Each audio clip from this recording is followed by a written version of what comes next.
The first man's name was Adam, and his wife he called Eve. They lived in a beautiful garden away in the east country, which was called Eden, filled with beautiful trees and flowers of all kinds. But they did not live in Eden long, for they did not obey God's command, but ate the fruit of a tree which had been forbidden them. They were driven forth by an angel and had to give up their beautiful home. So Adam and his wife went out into the world to live and to work. For a time they were all alone, but after a while God gave them a little child of their own, the first baby that ever came into the world. Eve named him Cain, and after a time another baby came, whom she named Abel. When the two boys grew up, they worked as their father worked before them. Cain, the older brother, chose to work in the fields and to raise grain and fruits. Abel, the younger brother, had a flock of sheep and became a shepherd. While Adam and Eve were living in the Garden of Eden, they could talk with God and hear God's voice speaking to them. But now that they were out in the world, they could no longer talk with God freely as before. So when they came to God, they built an altar of stones heaped up, and upon it they laid something as a gift to God and burned it, to show that it was not their own, but was given to God, whom they could not see. Then before the altar they made their prayer to God and asked God to forgive their sins. All that they had done was wrong, and prayed God to bless them and do good to them. Each of these brothers, Cain and Abel, offered upon the altar to God his own gift. Cain brought the fruits and the grain which he had grown, and Abel brought a sheep from his flock and killed it and burned it upon the altar. For some reason, God was pleased with Abel and his offering, but was not pleased with Cain and his offering.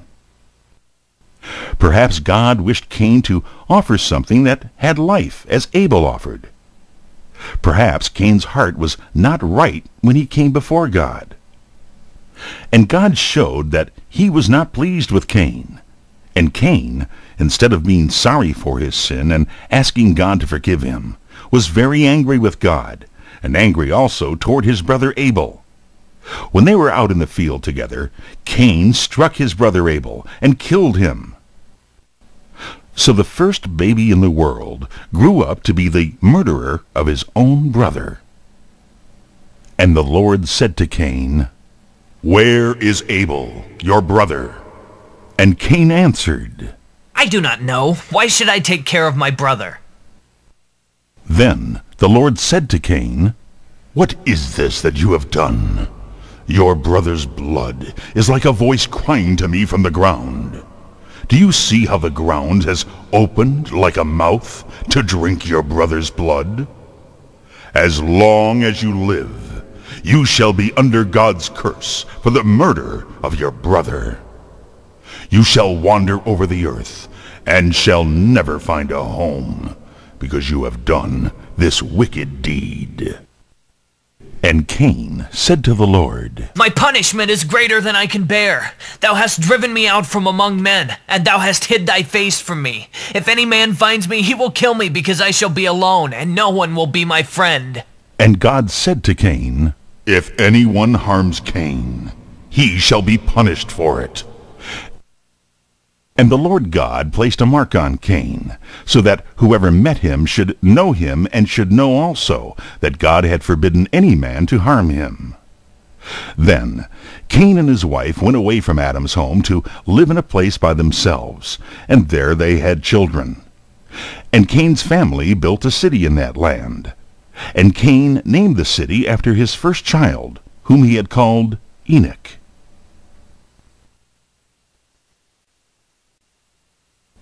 After Abel was slain and his brother Cain had gone into another land, again God gave a child to Adam and Eve.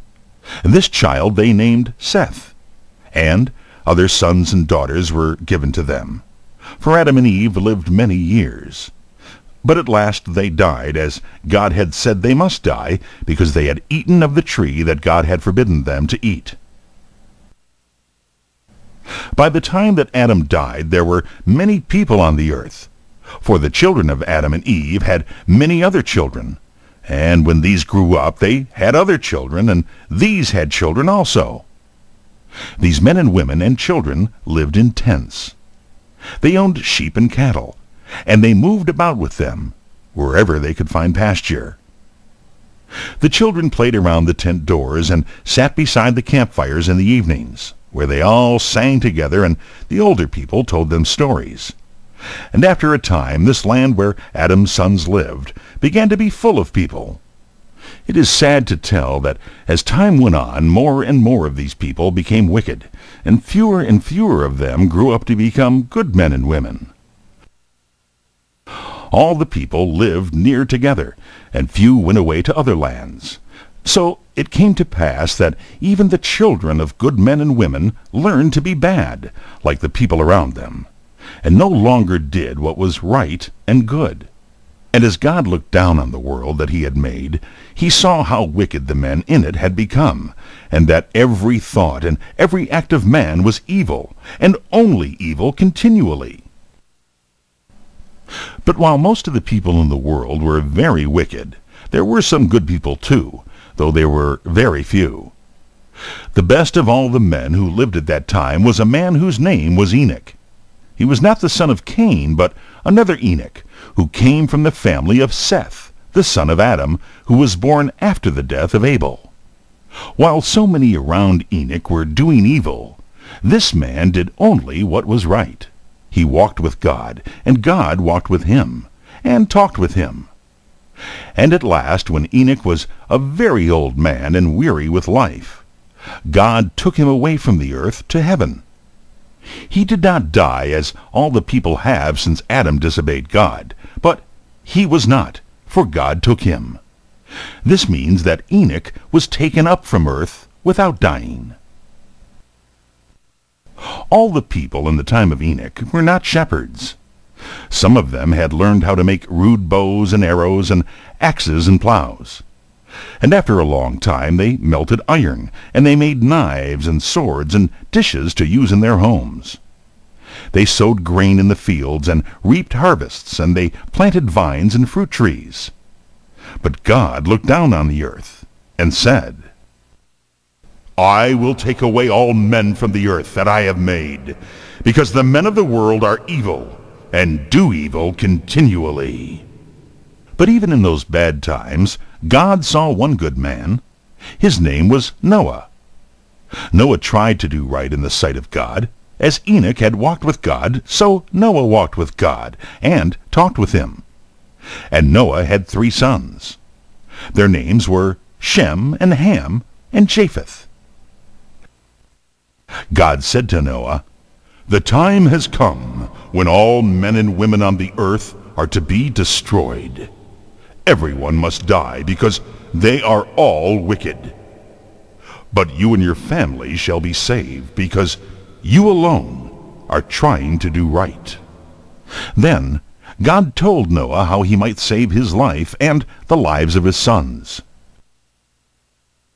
He was to build a very large boat, as large as the largest ships that are made in our time, very long and very wide and very deep, with a roof over it, and made like a long, wide house in 3 stories, but so built that it would float on the water.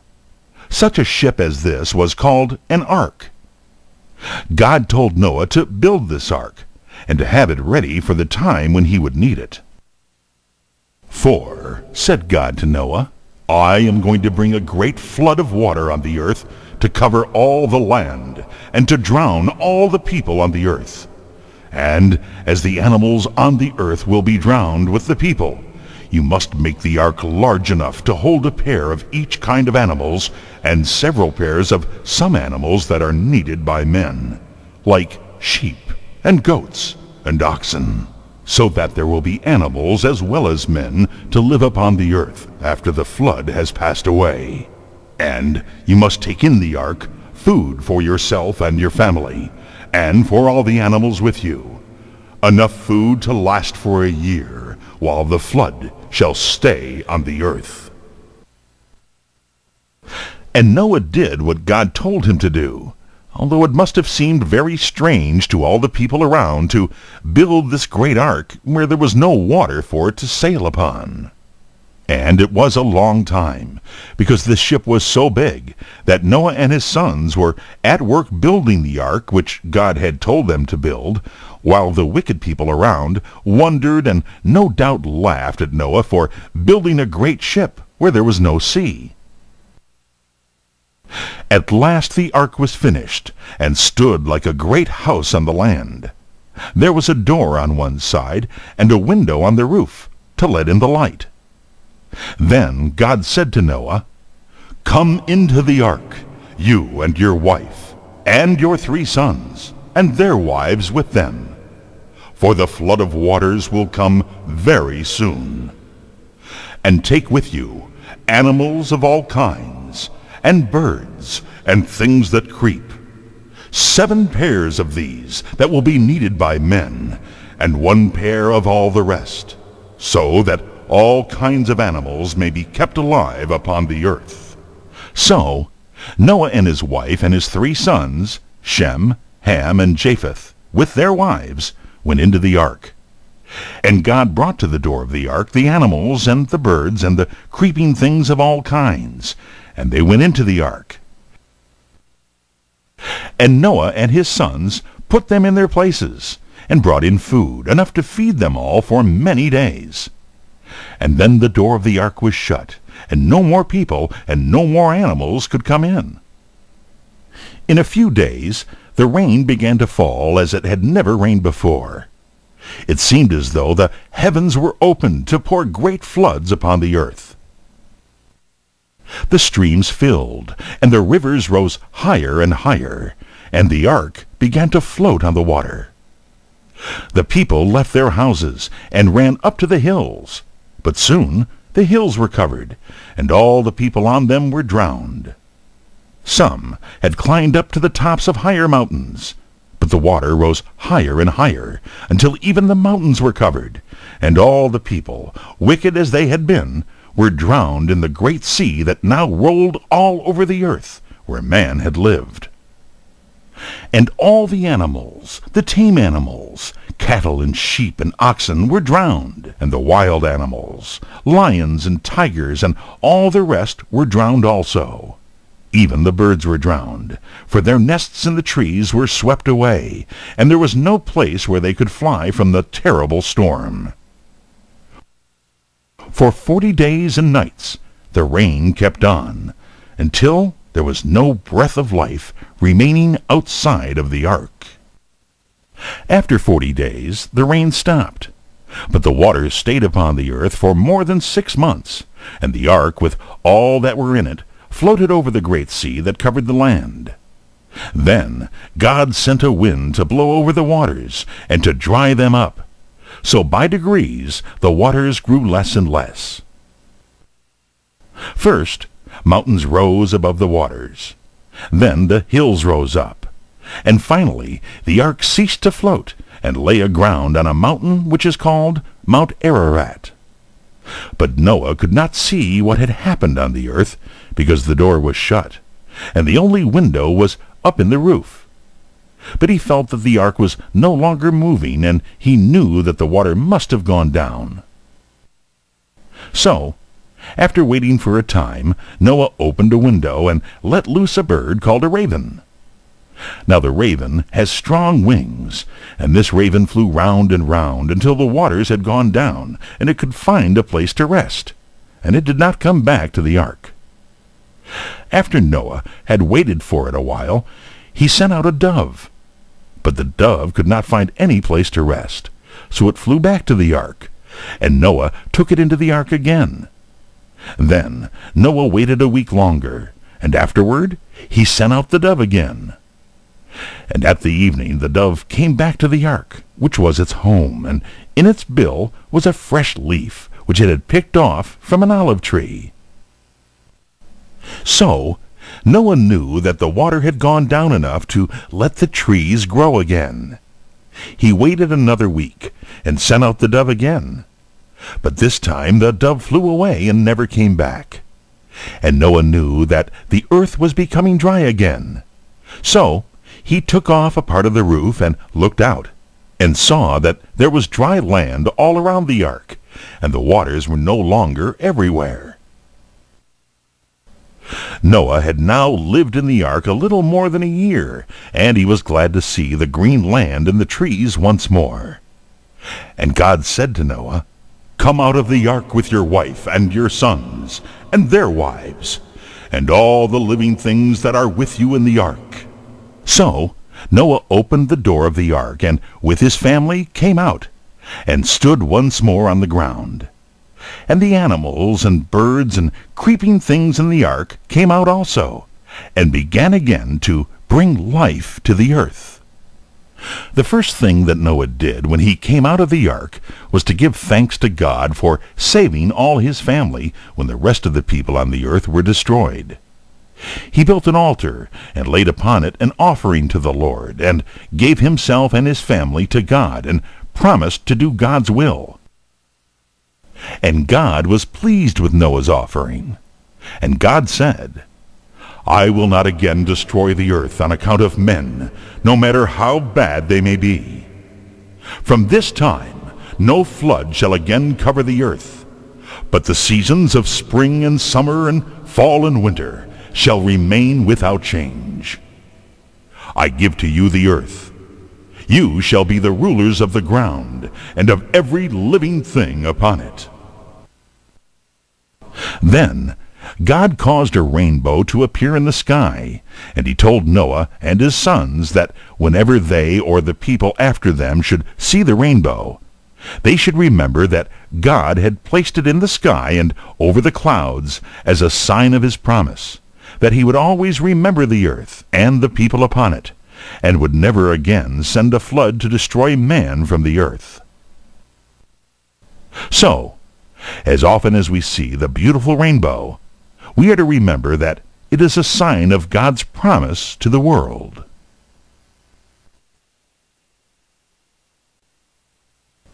After the great flood, the family of Noah and those who came after him grew in number, until, as the years went on, the earth began to be full of people once more. But there was a great difference between the people who had lived before the flood and those who lived after it. Before the flood, all the people stayed close together, so that very many people lived in one land, and no one lived in other lands. After the flood, families began to move from one place to another, seeking for themselves new homes. Some went one way and some another, so that as the number of people grew, they covered much more of the earth than those who had lived before the flood. Part of the people went up to the north and built a city called Nineveh, which became the ruling city of a great land called Assyria, whose people were called Assyrians. Another company went away to the west and settled by the great river Nile, and founded the land of Egypt, with its strange temples and pyramids, its sphinx and its monuments. Another company wandered northwest until they came to the shore of the great sea, which they called the Mediterranean Sea. There they founded the cities of Sidon and Tyre, where the people were sailors, sailing to countries far away, and bringing home many things from other lands to sell to the people of Babylon and Assyria and Egypt and other countries. Among the many cities which the people built were two, called Sodom and Gomorrah. The people in these cities were very wicked, and were nearly all destroyed. One good man named Lot and his family escaped. There was another good man named Abraham, who did not live in these cities. He tried to do God's will, and was promised a son to bring joy into his family. After Sodom and Gomorrah were destroyed, Abraham moved his tent and his camp away from that part of the land, and went to live near a place called Gerar in the southwest, not far from the great sea. And there at last the child whom God had promised to Abraham and Sarah his wife was born, when Abraham his father was a very old man. They named this child Isaac, as the angel had told them he should be named. And Abraham and Sarah were so happy to have a little boy that, after a time, they gave a great feast and invited all the people to come and rejoice with them, and all in honor of the little Isaac. Now Sarah had a maid named Hagar, an Egyptian woman who ran away from her mistress, and saw an angel by a well, and afterward came back to Sarah. She too had a child, and his name was Ishmael. So now there were 2 boys in Abraham's tent. The older boy, Ishmael, the son of Hagar, and the younger boy, Isaac, the son of Abraham and Sarah. Ishmael did not like the little Isaac, and did not treat him kindly. This made his mother, Sarah, very angry, and she said to her husband, I do not wish to have this boy Ishmael growing up with my son Isaac. Send away Hagar and her boy, for they are trouble to me. And Abraham felt very sorry to have trouble come between Sarah and Hagar, and between Isaac and Ishmael. For Abraham was a kind and good man, and he was friendly to them all. But the Lord said to Abraham, Do not be troubled about Ishmael and his mother. Do as Sarah has asked you to do, and send them away. It is best that Isaac should be left alone in your tent, for he is to receive everything that is yours. I, the Lord, will take care of Ishmael, and will make a great people of his descendants, those who shall come from him. So the next morning Abraham sent Hagar and her boy away, expecting them to go back to the land of Egypt, from which Hagar had come. He gave them some food for the journey and a bottle of water to drink by the way. The bottles in that country are not like ours, made of glass. They are made from the skin of a goat. One of these skin bottles Abraham filled with water and gave to Hagar. And Hagar went away from Abraham's tent, leading her little boy. But in some way she lost the road and wandered over the desert, not knowing where she was, until all the water in the bottle was used up, and her poor boy in the hot sun and the burning sand had nothing to drink. She thought that he would die of this terrible thirst, and she laid him down under a little bush, and then she went away, for she said to herself, I cannot bear to look at my poor boy suffering and dying for want of water. And just at that moment, while Hagar was crying and her boy was moaning with thirst, she heard a voice saying to her, Hagar, what is your trouble? Do not be afraid. God has heard your cry and the cry of your child. God will take care of you both, and will make of your boy a great nation of people. It was the voice of an angel from heaven. And then Hagar looked, and there, close at hand, was a spring of water in the desert. How glad Hagar was as she filled the bottle with water and took it to her suffering boy under the bush. After this, Hagar did not go down to Egypt. She found a place where she lived and brought up her son in the wilderness, far from other people. And Ishmael grew up in the desert and learned to shoot with the bow and arrow. He became a wild man, and his children after him grew up to be wild men also. They were the Arabians of the desert, whom even to this day have never been ruled by any other people, but wander through the desert and live as they please. So Ishmael came to be the father of many people, and his descendants, the wild Arabians of the desert, are living unto this day in that land. You remember that in those times of which we are telling, when men worshipped God, they built an altar of earth or of stone, and laid an offering upon it as a gift to God. The offering was generally a sheep or a goat or a young ox, some animal that was used for food. Such an offering was called a sacrifice. But the people who worshipped idols often did what seems to us strange and very terrible. They thought that it would please their gods if they would offer as a sacrifice the most precious living things that were their own, and they would take their own little children and kill them upon their altars as offerings to the gods of wood and stone, that were no real gods, but only images.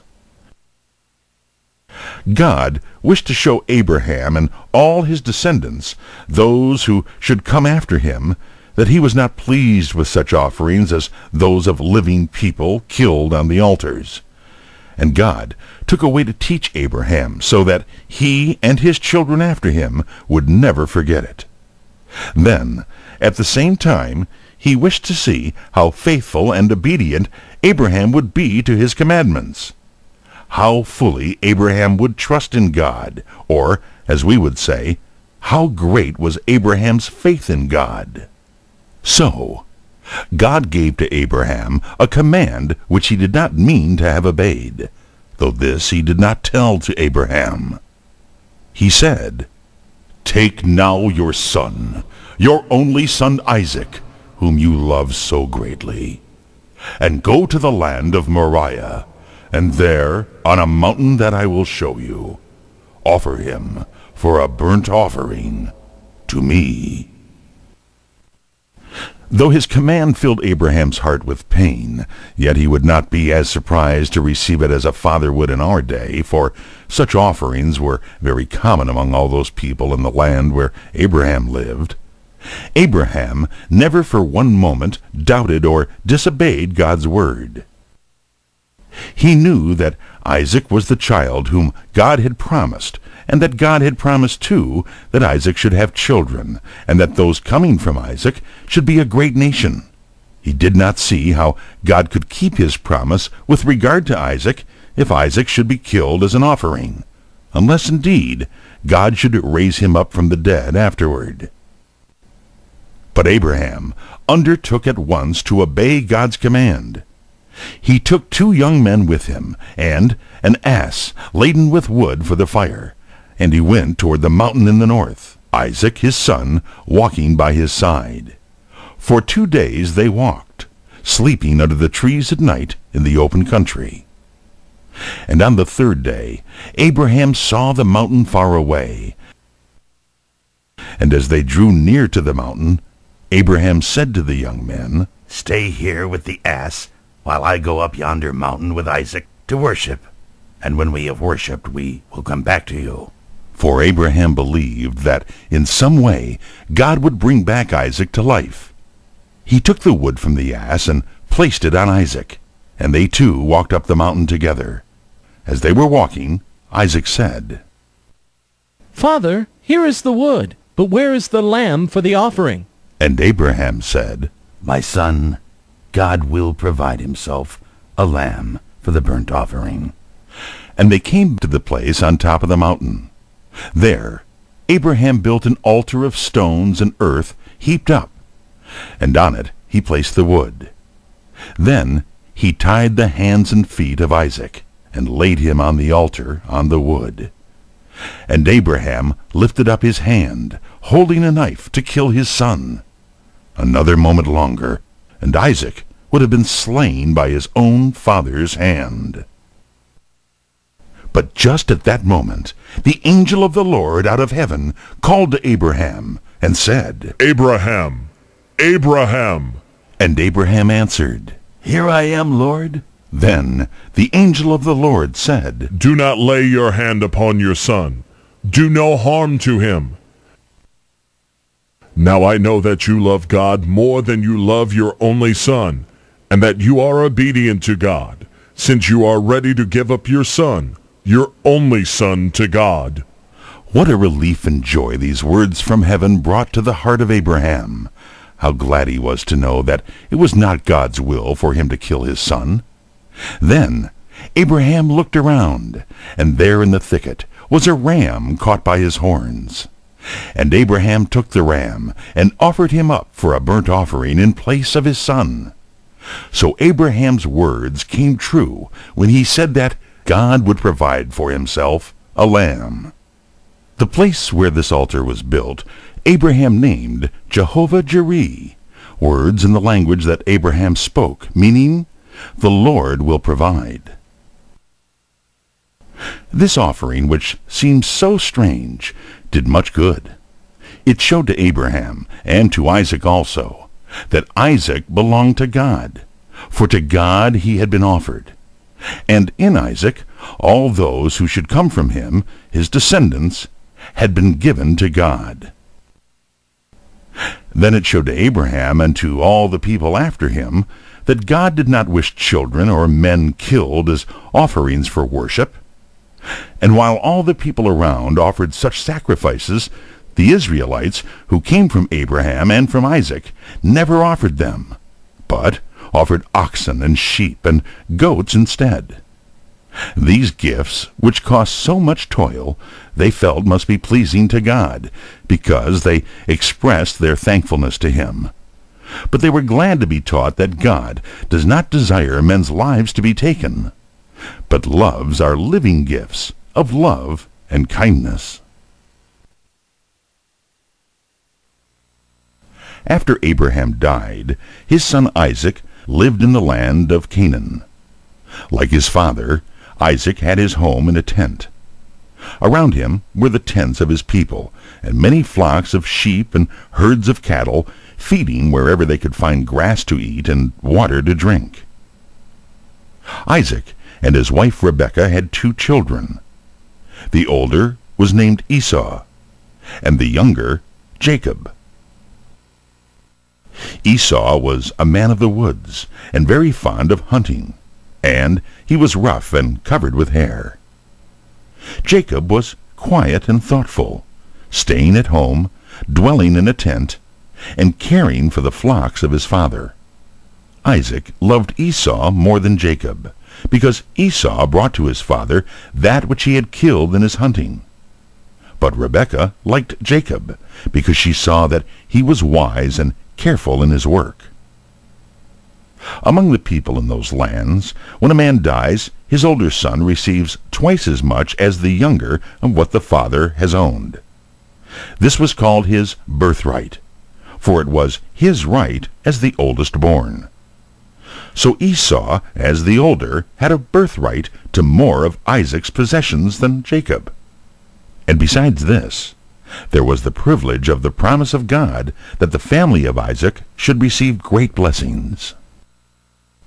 Now Esau, when he grew up, did not care for his birthright or the blessing which God had promised. But Jacob, who was a wise man, wished greatly to have the birthright which would come to Esau when his father died. Once, when Esau came home, hungry and tired from hunting in the fields, he saw that Jacob had a bowl of something that he had just cooked for dinner. And Esau said, "Give me some of that red stuff in the dish. Will you not give me some? I am hungry." And Jacob answered, I will give it to you, if you will first of all sell to me your birthright.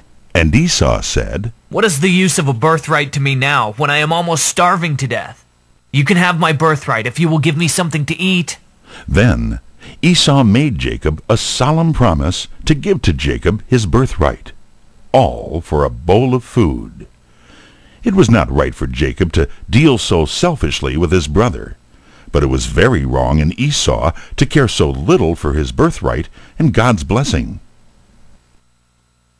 Some time after this, when Esau was 40 years old, he married 2 wives. Though this would be very wicked in our times, it was not supposed to be wrong then, for even good men then had more than one wife. But Esau's 2 wives were women from the people of Canaan, who worshipped idols and not the true God.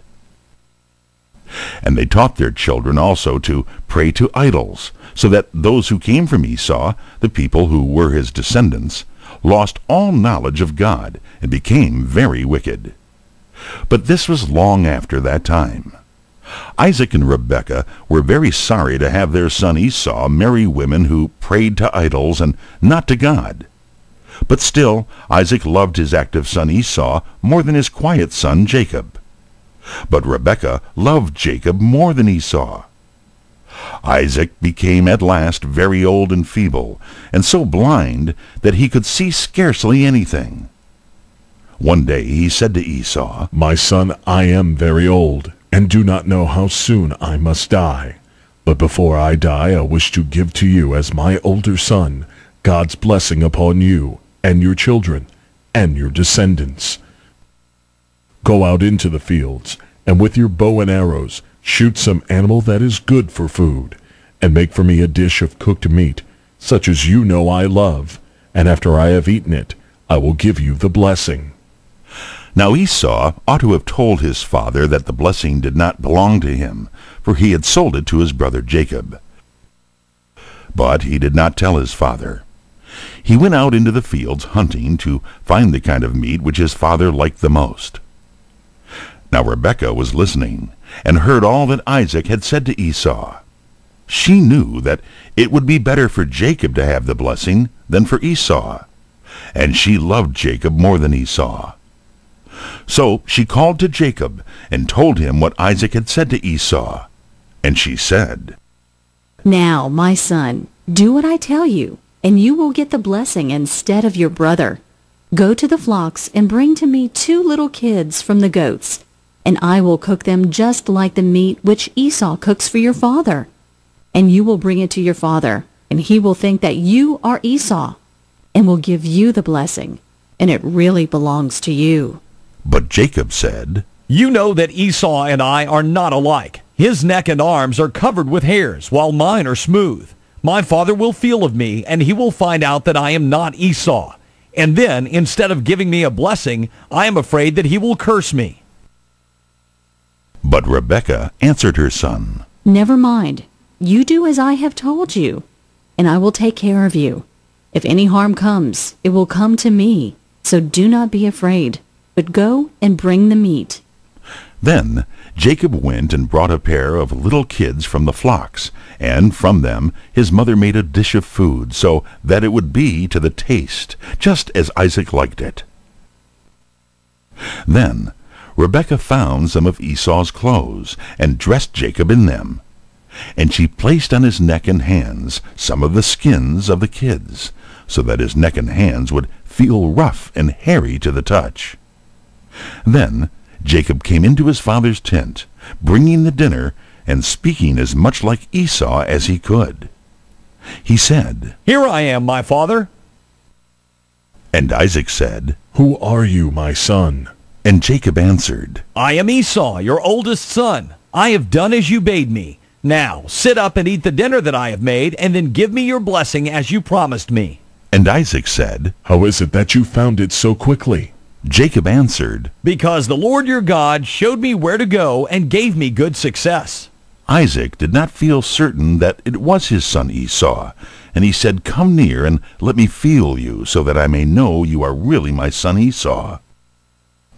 And Jacob went up close to Isaac's bed, and Isaac felt of his face, and his neck, and his hands. And he said, The voice sounds like Jacob, but the hands are the hands of Esau. Are you really my son Esau? And Jacob told a lie to his father, and said, I am. Then the old man ate the food that Jacob had brought to him, and he kissed Jacob, believing him to be Esau.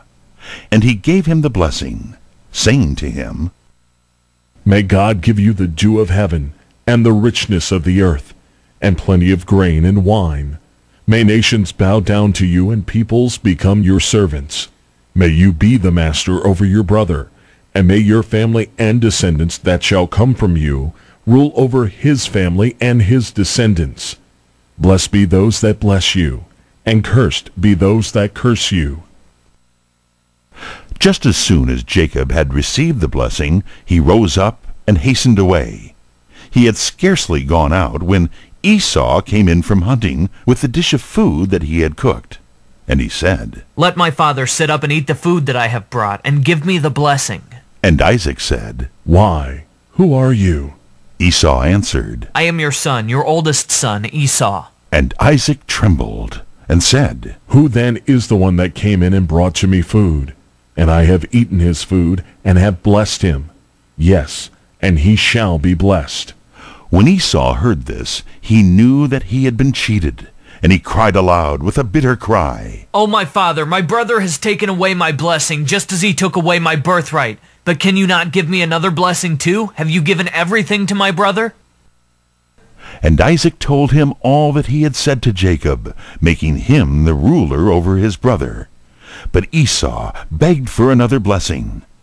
And Isaac said, "My son, your dwelling shall be of the riches of the earth, and of the dew of heaven. You shall live by your sword, and your descendants shall serve his descendants. But in time to come they shall break loose, and shall shake off the yoke of your brother's rule, and shall be free." All this came to pass many years afterward. The people who came from Esau lived in a land called Edom, on the south of the land of Israel, where Jacob's descendants lived. And after a time, the Israelites became rulers over the Edomites, and still later, the Edomites made themselves free from the Israelites. But all this took place hundreds of years afterward. It was better that Jacob's descendants, those who came after him, should have the blessing, than that Esau's people should have it. For Jacob's people worshiped God, and Esau's people walked in the way of idols, and became wicked.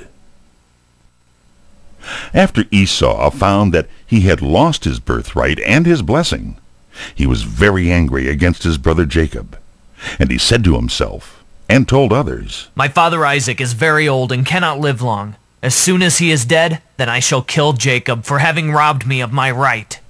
When Rebekah heard this, she said to Jacob, Before it is too late, do you go away from home and get out of Esau's sight.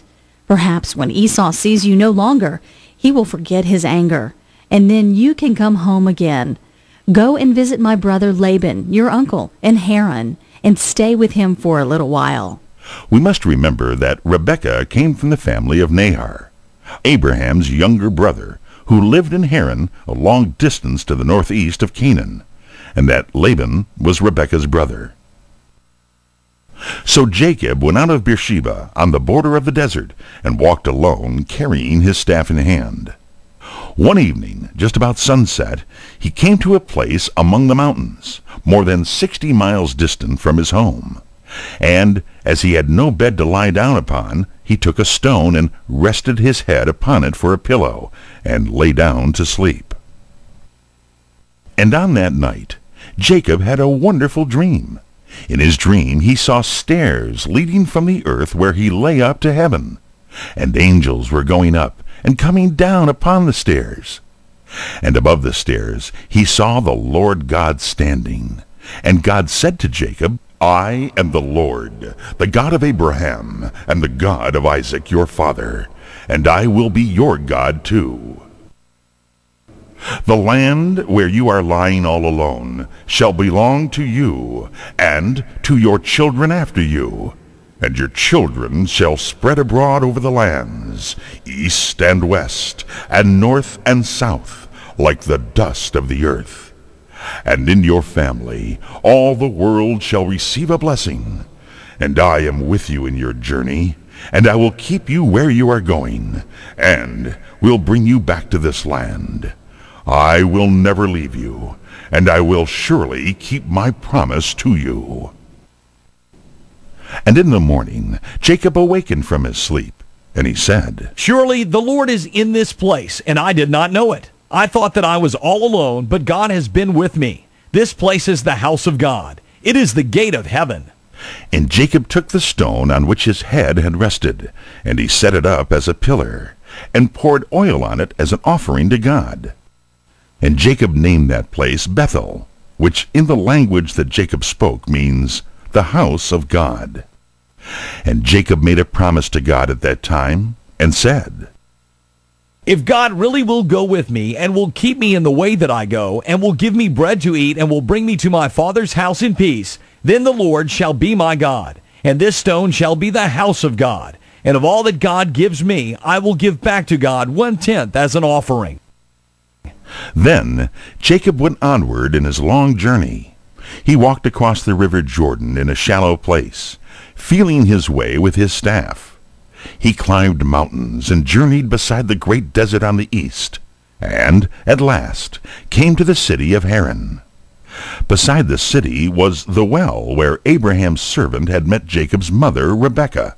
And there, after Jacob had waited for a time, he saw a young woman coming with her sheep to give them water.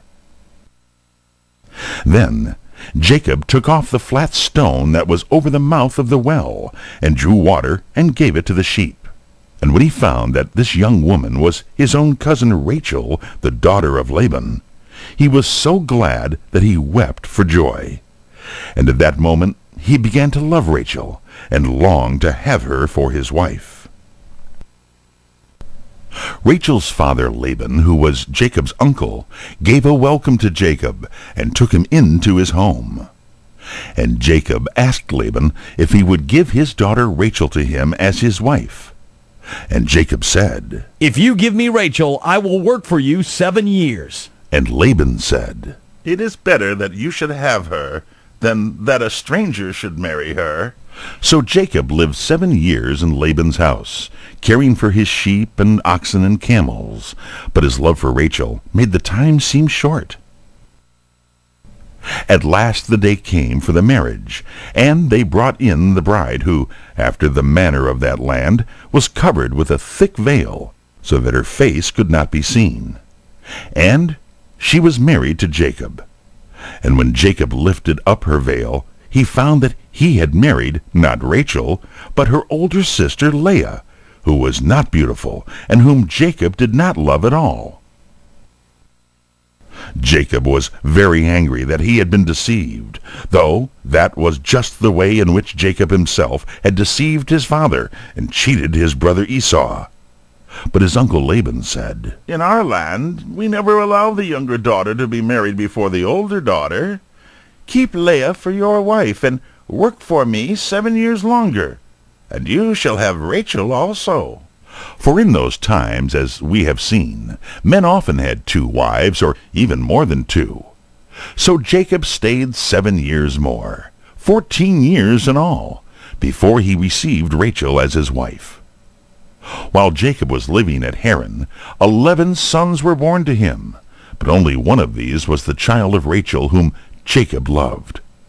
This son was Joseph, who was dearer to Jacob than any other of his children, partly because he was the youngest, and because he was the child of his beloved Rachel. After Jacob came back to the land of Canaan with his 11 sons, another son was born to him, the second child of his wife Rachel, whom Jacob loved so well. But soon after the baby came, his mother Rachel died, and Jacob was filled with sorrow.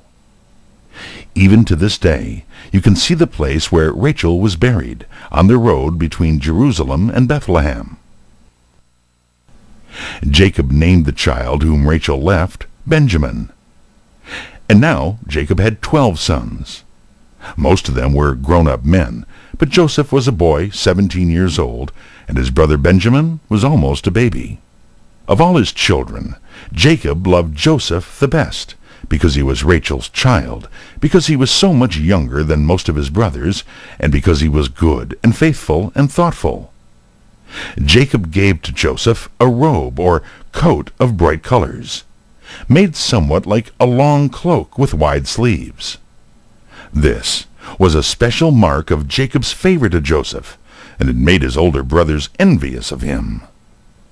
Then, too, Joseph did what was right, while his older brothers often did very wrong acts, of which Joseph sometimes told their father, and this made them very angry at Joseph. But they hated him still more because of 2 strange dreams he had, and of which he told them.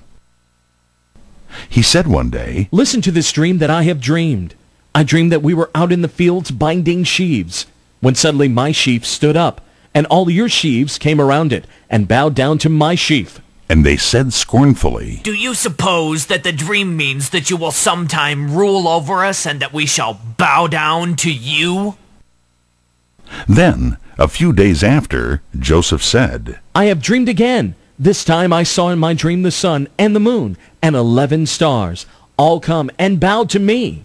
And his father said to him, I do not like you to dream such dreams. Shall I and your mother and your brothers come and bow down before you as if you were a king? His brothers hated Joseph and would not speak kindly to him. But his father thought much of what Joseph had said. At one time, Joseph's 10 brothers were taking care of the flock in the fields near Shechem, which was nearly 50 miles from Hebron, where Jacob's tents were spread. And Jacob wished to send a message to his sons, and he called Joseph and said to him, Your brothers are near Shechem with the flock. I wish that you would go to them and take a message and find if they are well, and if the flocks are doing well, and bring me word from them. That was quite an errand for a boy to go alone over the country and find his way for 50 miles, then walk home again. But Joseph was a boy who could take care of himself and could be trusted. So he went forth on his journey, walking northward over the mountains, past Bethlehem and Jerusalem and Bethel, though we are not sure those cities were then built, except Jerusalem, which was already a strong city. When Joseph reached Shechem, he could not find his brothers, for they had taken their flocks to another place.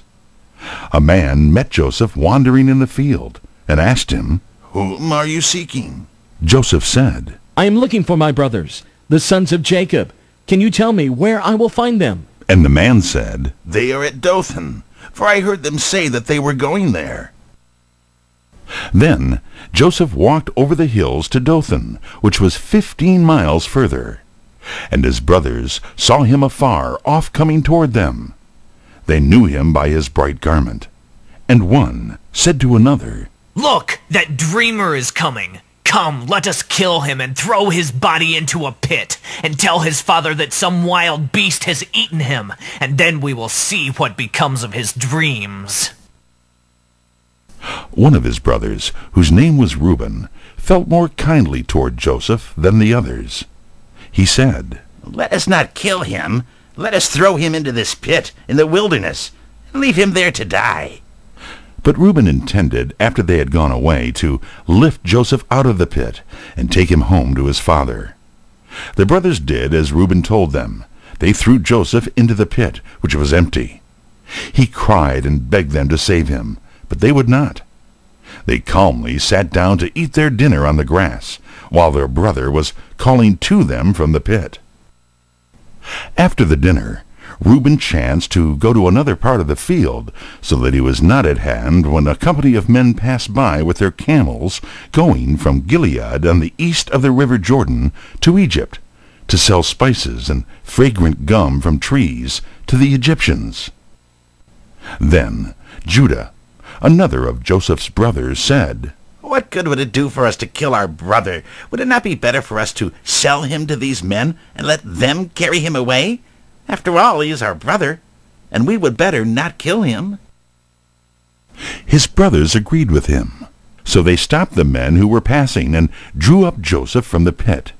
And for 20 pieces of silver they sold Joseph to these men, and they took him away with them down to Egypt. After a while, Reuben came to the pit where they had left Joseph, and looked into it. But Joseph was not there. Then Reuben was in great trouble, and he came back to his brothers, saying, The boy is not there. What shall I do?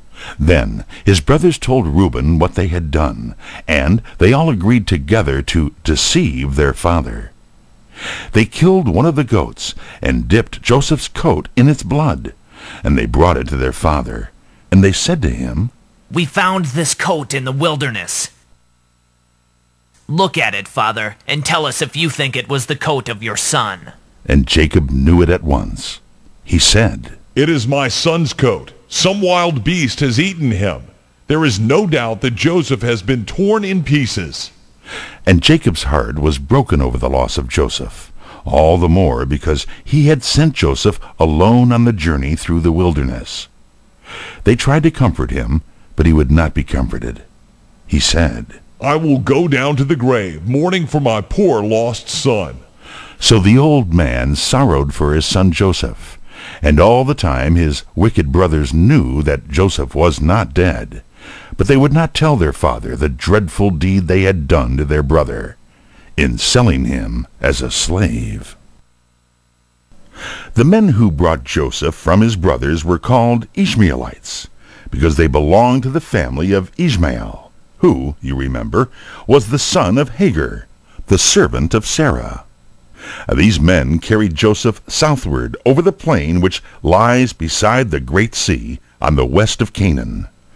And after many days they brought Joseph to Egypt.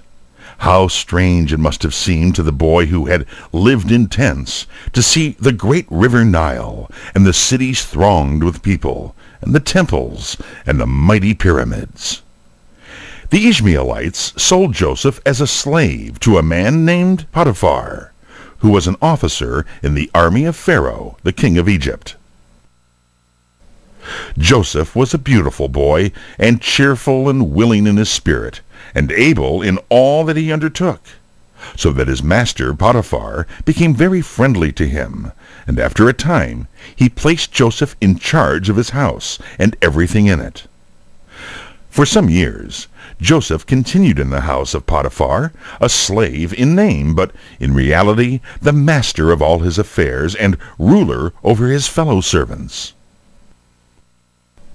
But Potiphar's wife, who at first was very friendly to Joseph, afterward became his enemy, because Joseph would not do wrong to please her. She told her husband falsely that Joseph had done a wicked deed.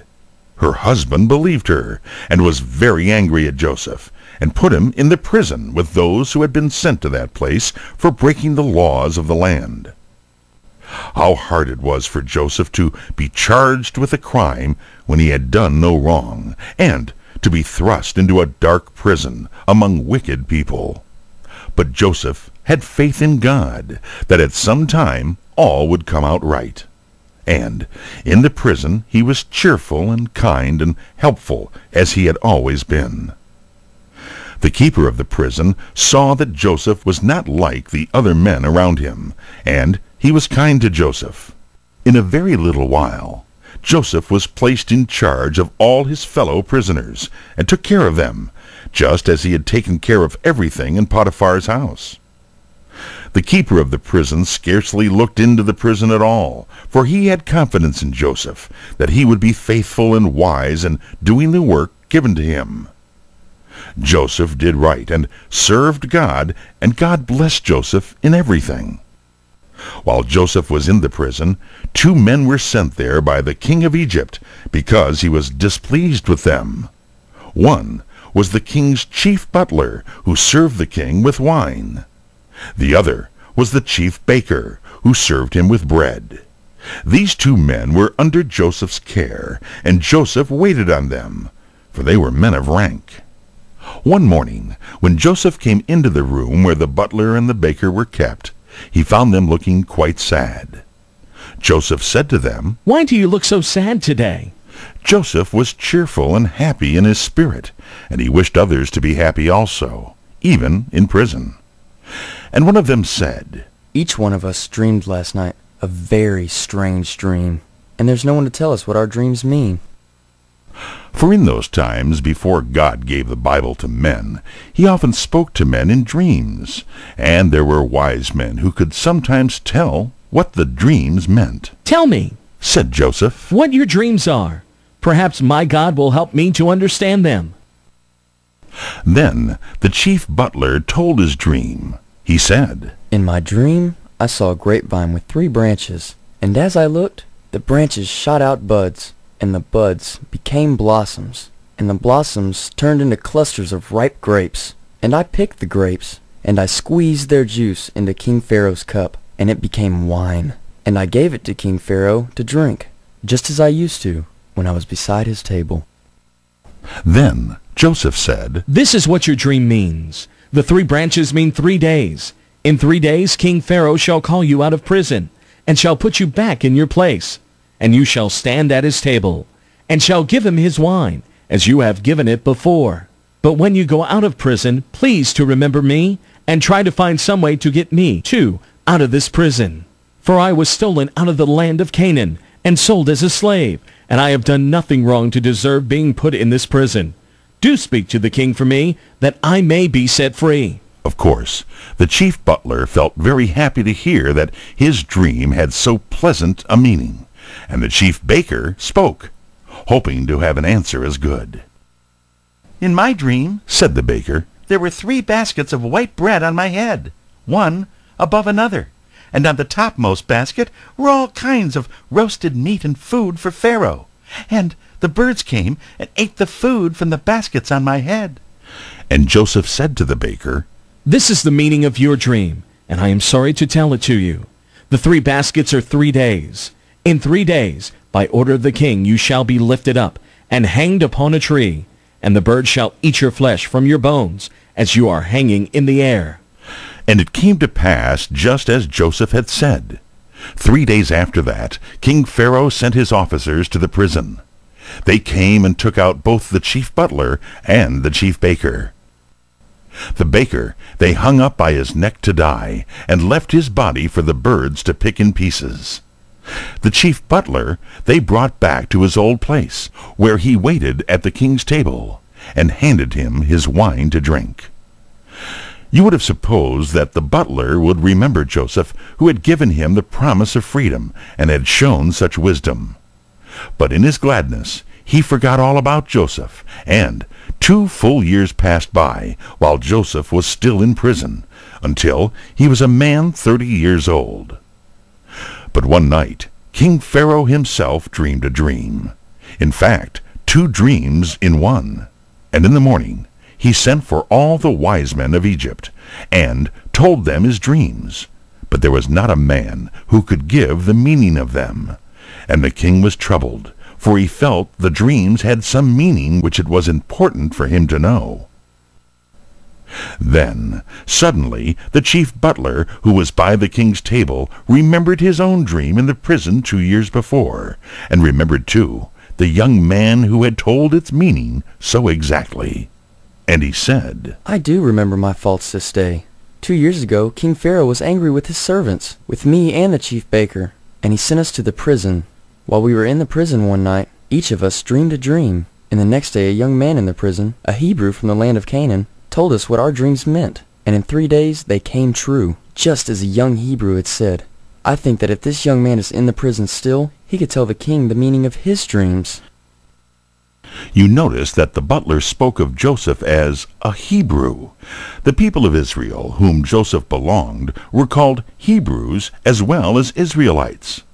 The word Hebrew means one who crossed over, and it was given to the Israelites because Abraham, their father, had come from a land on the other side of the great river Euphrates, and had crossed over the river on his way to Canaan. Then King Pharaoh sent in haste to the prison for Joseph, and Joseph was taken out, and he was dressed in new garments, and was led into Pharaoh in the palace. And Pharaoh said, "I have dreamed a dream, and there is no one who can tell me what it means. And I have been told that you have the power to understand dreams and what they mean." And Joseph answered Pharaoh, "The power is not in me, but God will give Pharaoh a good answer. What is the dream that the king has dreamed?" "In my first dream," said Pharaoh, "I was standing by the river, and I saw 7 fat and handsome cows come up from the river to feed in the grass. And while they were feeding, 7 other cows followed them up from the river, very thin and poor and lean, such miserable creatures as I had never seen before. And the 7 lean cows ate up the 7 fat cows, and after they had eaten them up, they were as lean and miserable as before. Then I awoke. And I fell asleep again, and dreamed again. In my second dream, I saw 7 heads of grain growing up on one stalk, large and strong and good, and then 7 heads came up after them that were thin and poor and withered, and the 7 thin heads swallowed up the 7 good heads, and afterward were as poor and withered as before. And I told these 2 dreams to all the wise men, and there is no one who can explain them. Can you tell me what these dreams mean?" And Joseph said to the king, "The 2 dreams have the same meaning. God has been showing to King Pharaoh what he will do in this land. The 7 good cows mean 7 years, and the 7 good heads of grain mean the same 7 years. The 7 lean cows and the 7 thin heads of grain also mean 7 years." The good cows and the good grain mean 7 years of plenty, and the 7 thin cows and thin heads of grain mean 7 poor years. They are coming upon the land of Egypt, 7 years of such plenty as have never been seen, when the field shall bring greater crops than ever before. And after those years shall come 7 years when the field shall bring no crops at all. And then for 7 years there'll be such need that the years of plenty will be forgotten, for the people will have nothing to eat. Now let King Pharaoh find some man who is able and wise, and let him set this man to rule over the land. And during the 7 years of plenty, let a part of the crops be put away for the years of need. If this shall be done, then when the years of need come, there will be plenty of food for all the people, and no one will suffer, for all will have enough. And King Pharaoh said to Joseph, Since God has shown you all this, there is no other man as wise as you. I will appoint you to do this work and to rule over the land of Egypt. All the people shall be under you. Only on the throne of Egypt I will be above you. And Pharaoh took from his own hand the ring which held his seal, and put on Joseph's hand, so that he could sign for the king, and seal in the king's place. And he dressed Joseph in robes of fine linen, and put around his neck a gold chain. And he made Joseph ride in a chariot, which was next in rank to his own. And they cried out before Joseph, Bow the knee! And Joseph was ruler over all the land of Egypt. When Joseph was made ruler over the land of Egypt, he did just as he had always done. It was not Joseph's way to sit down to rest and enjoy himself and make others wait on him. He found his work at once, and began to do it faithfully and thoroughly. He went out over all the land of Egypt, and saw how rich and abundant were the fields of grain, giving much more than the people could use for their own needs. He told the people not to waste it, but to save it for the coming time of need. And he called upon the people to give him for the king 1 bushel of grain out of every 5 to be stored up. The people brought their grain, after taking for themselves as much as they needed, and Joseph stored it up in great storehouses in the cities, so much at last that no one could keep account of it. The king of Egypt gave a wife to Joseph from the noble young women of his kingdom. Her name was Asenath, and to Joseph and his wife God gave 2 sons. The oldest son he named Manasseh, a word which means making to forget. For, said Joseph, God has made me to forget all my troubles and my toil as a slave. The second son he named Ephraim, a word that means fruitful. Because, said Joseph, God has not only made the land fruitful, but he has made me fruitful in the land of my troubles. The 7 years of plenty soon passed by, and then came the years of need. In all the lands around, people were hungry, and there was no food for them to eat. But in the land of Egypt, everybody had enough. Most of the people soon used up the grain that they had saved. Many had saved none at all, and they all cried to the king to help them. Go to Joseph, said King Pharaoh, and do whatever he tells you to do. Then the people came to Joseph, and Joseph opened the storehouses and sold to the people all the grain that they wished to buy. And not only the people of Egypt came to buy grain, but people of all the lands around as well, for there was great need and famine everywhere. And the need was as great in the land of Canaan, where Jacob lived, as in other lands. Jacob was rich in flocks and cattle, and gold and silver, but his fields gave no grain, and there was danger that his family and his people would starve. And Jacob, who is now called Israel, also heard that there was food in Egypt. And he said to his sons, Why do you look at each other, asking what to do to find food? I have been told that there is grain in Egypt. Go down to that land, and take money with you, and bring grain, so that we may have bread and may live. Then the 10 older brothers of Joseph went down to the land of Egypt. They rode upon asses, for horses were not much used in those times, and they brought money with them. But Jacob would not let Benjamin, Joseph's younger brother, go with them, for he was all the more dear to his father now that Joseph was no longer with him. And Jacob feared that harm might come to him. Then Joseph's brothers came to Joseph to buy food. They did not know him, grown up to be a man, dressed as a prince, and seated on a throne. Joseph was now nearly 40 years old, and it had been almost 23 years since they had sold him. But Joseph knew them all as soon as he saw them.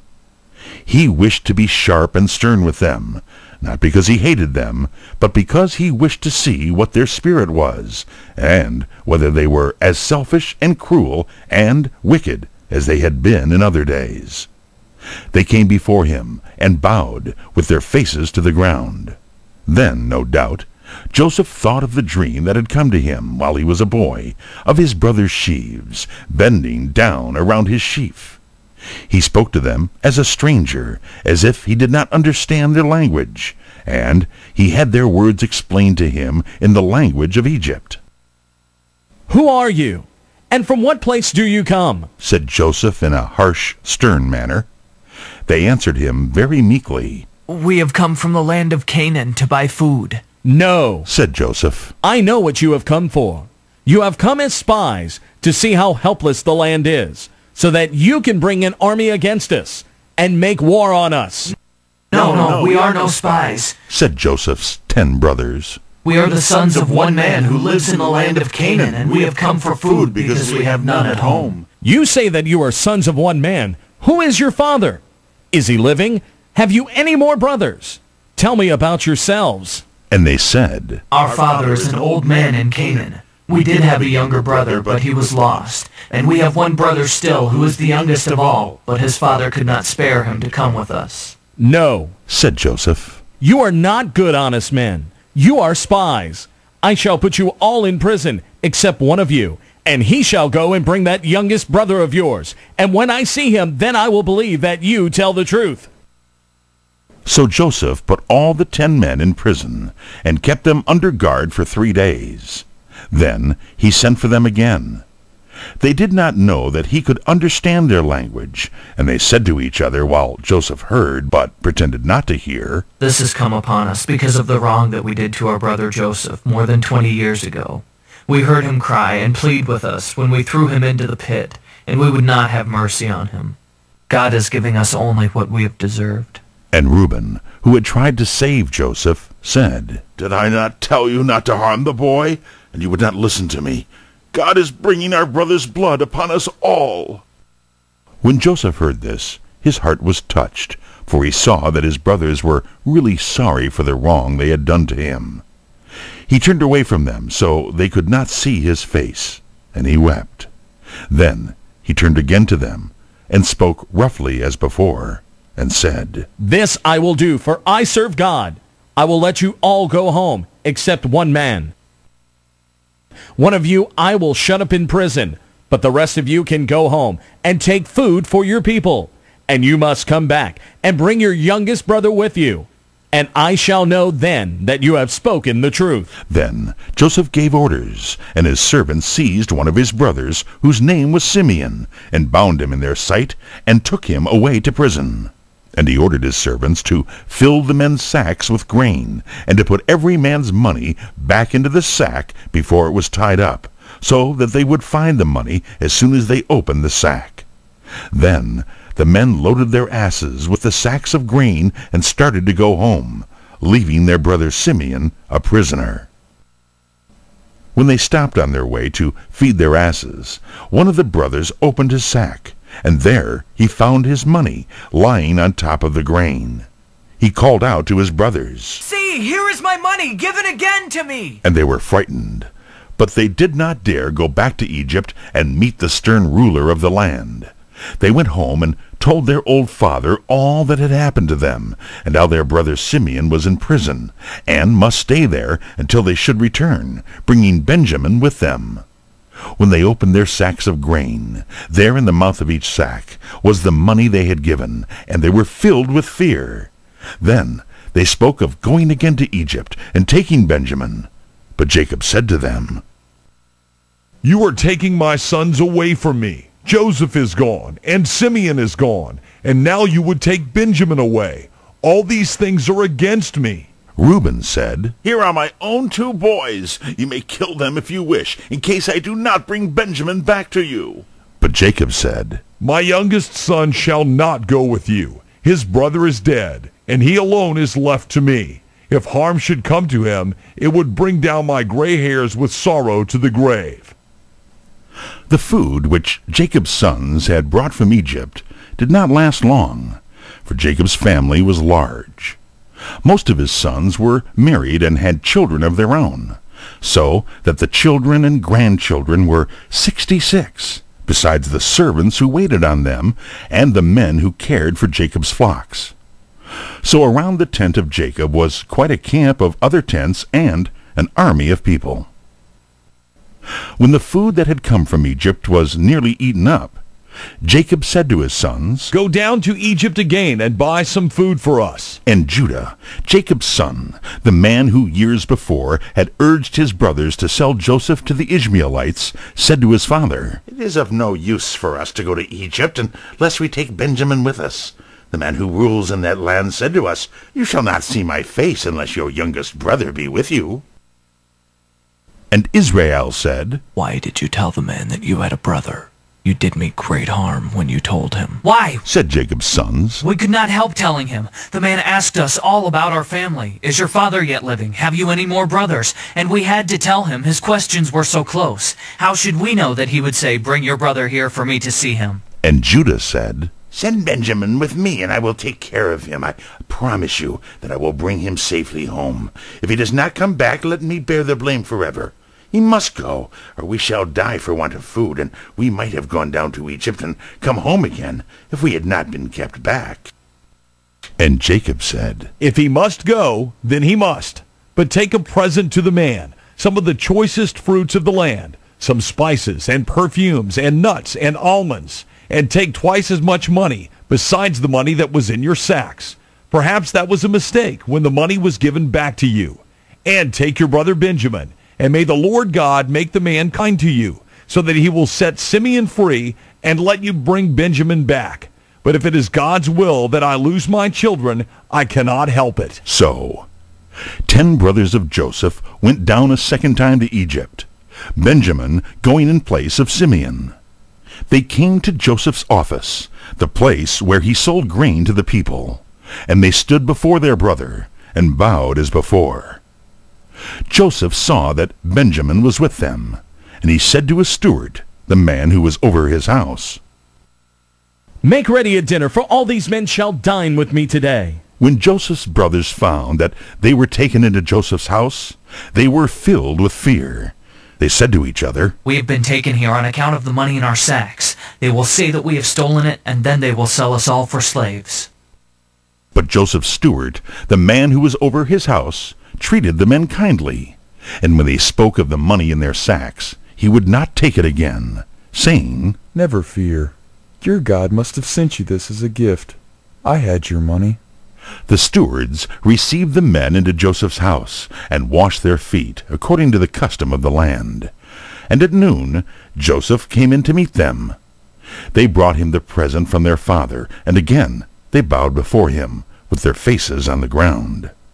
And Joseph asked them if they were well, and said, Is your father still living?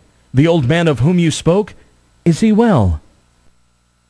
And they said, Our father is well, and he is living. And again they bowed to Joseph. And Joseph looked at his younger brother Benjamin, the child of his own mother Rachel, and said, Is this your youngest brother of whom you spoke to me? God be gracious unto you, my son. And Joseph's heart was so full that he could not keep back the tears. He went in haste to his own room and wept there. Then he washed his face and came out again, and ordered the table to be set for dinner. They set Joseph's table for himself as the ruler, and another table for his Egyptian officers, and another for the 11 men from Canaan. For Joseph had brought Simeon out of the prison, and had given him a place with his brothers. Joseph himself arranged the order of the seats for his brothers, the oldest at the head, and all in order of age, down to the youngest. The men wondered at this, and could not see how the ruler of Egypt could know the order of their ages.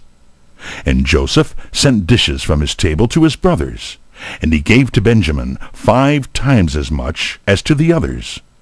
Perhaps he wished to see whether they were as jealous of Benjamin as in other days they had been toward him.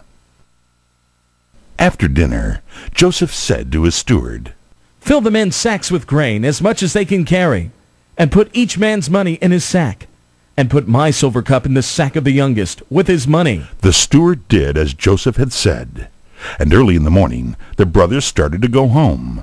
A little while afterward, Joseph said to his steward, "Hasten, follow after the men from Canaan, and say, 'Why have you wronged me, after I have treated you kindly? You have stolen my master's silver cup, out of which he drinks.'" The steward followed the men, and overtook them, and charged them with stealing. And they said to him, "Why should you talk to us in this manner? We have stolen nothing. Why, we brought back to you the money that we found in our sacks, and is it likely that we would steal from your lord his silver or gold? You may search us, and if you find your master's cup on any of us, let him die, and the rest of us may be sold as slaves." Then they took down the sacks from the asses, and opened them, and in each man's sack was his money, for the second time. And when they came to Benjamin's sack, there was the ruler's silver cup. Then, in the greatest sorrow, they tied up their bags again, and laid them on the asses, and came back to Joseph's palace. And Joseph said to them, "What wicked thing is this that you have done? Did you not know that I would surely find out your deeds?" Then Judah said, "Oh, my lord, what can we say? God has punished us for our sins, and now we must all be slaves, both we that are older and the younger, in whose sack the cup was found." "No," said Joseph, "only one of you is guilty, the one who has taken away my cup. I will hold him as a slave, and the rest of you can go home to your father." Joseph wished to see whether his brothers were still selfish, and were willing to let Benjamin suffer if they could escape. Then Judah, the very man who had urged his brothers to sell Joseph as a slave, came forward and fell at Joseph's feet, and pleaded with him to let Benjamin go. He told again the whole story, how Benjamin was the one whom his father loved the most of all his children, now that his brother was lost. He said, "I promise to bear the blame if this boy was not brought home in my safety. If he does not go back, it will kill my poor old father, who has seen much trouble.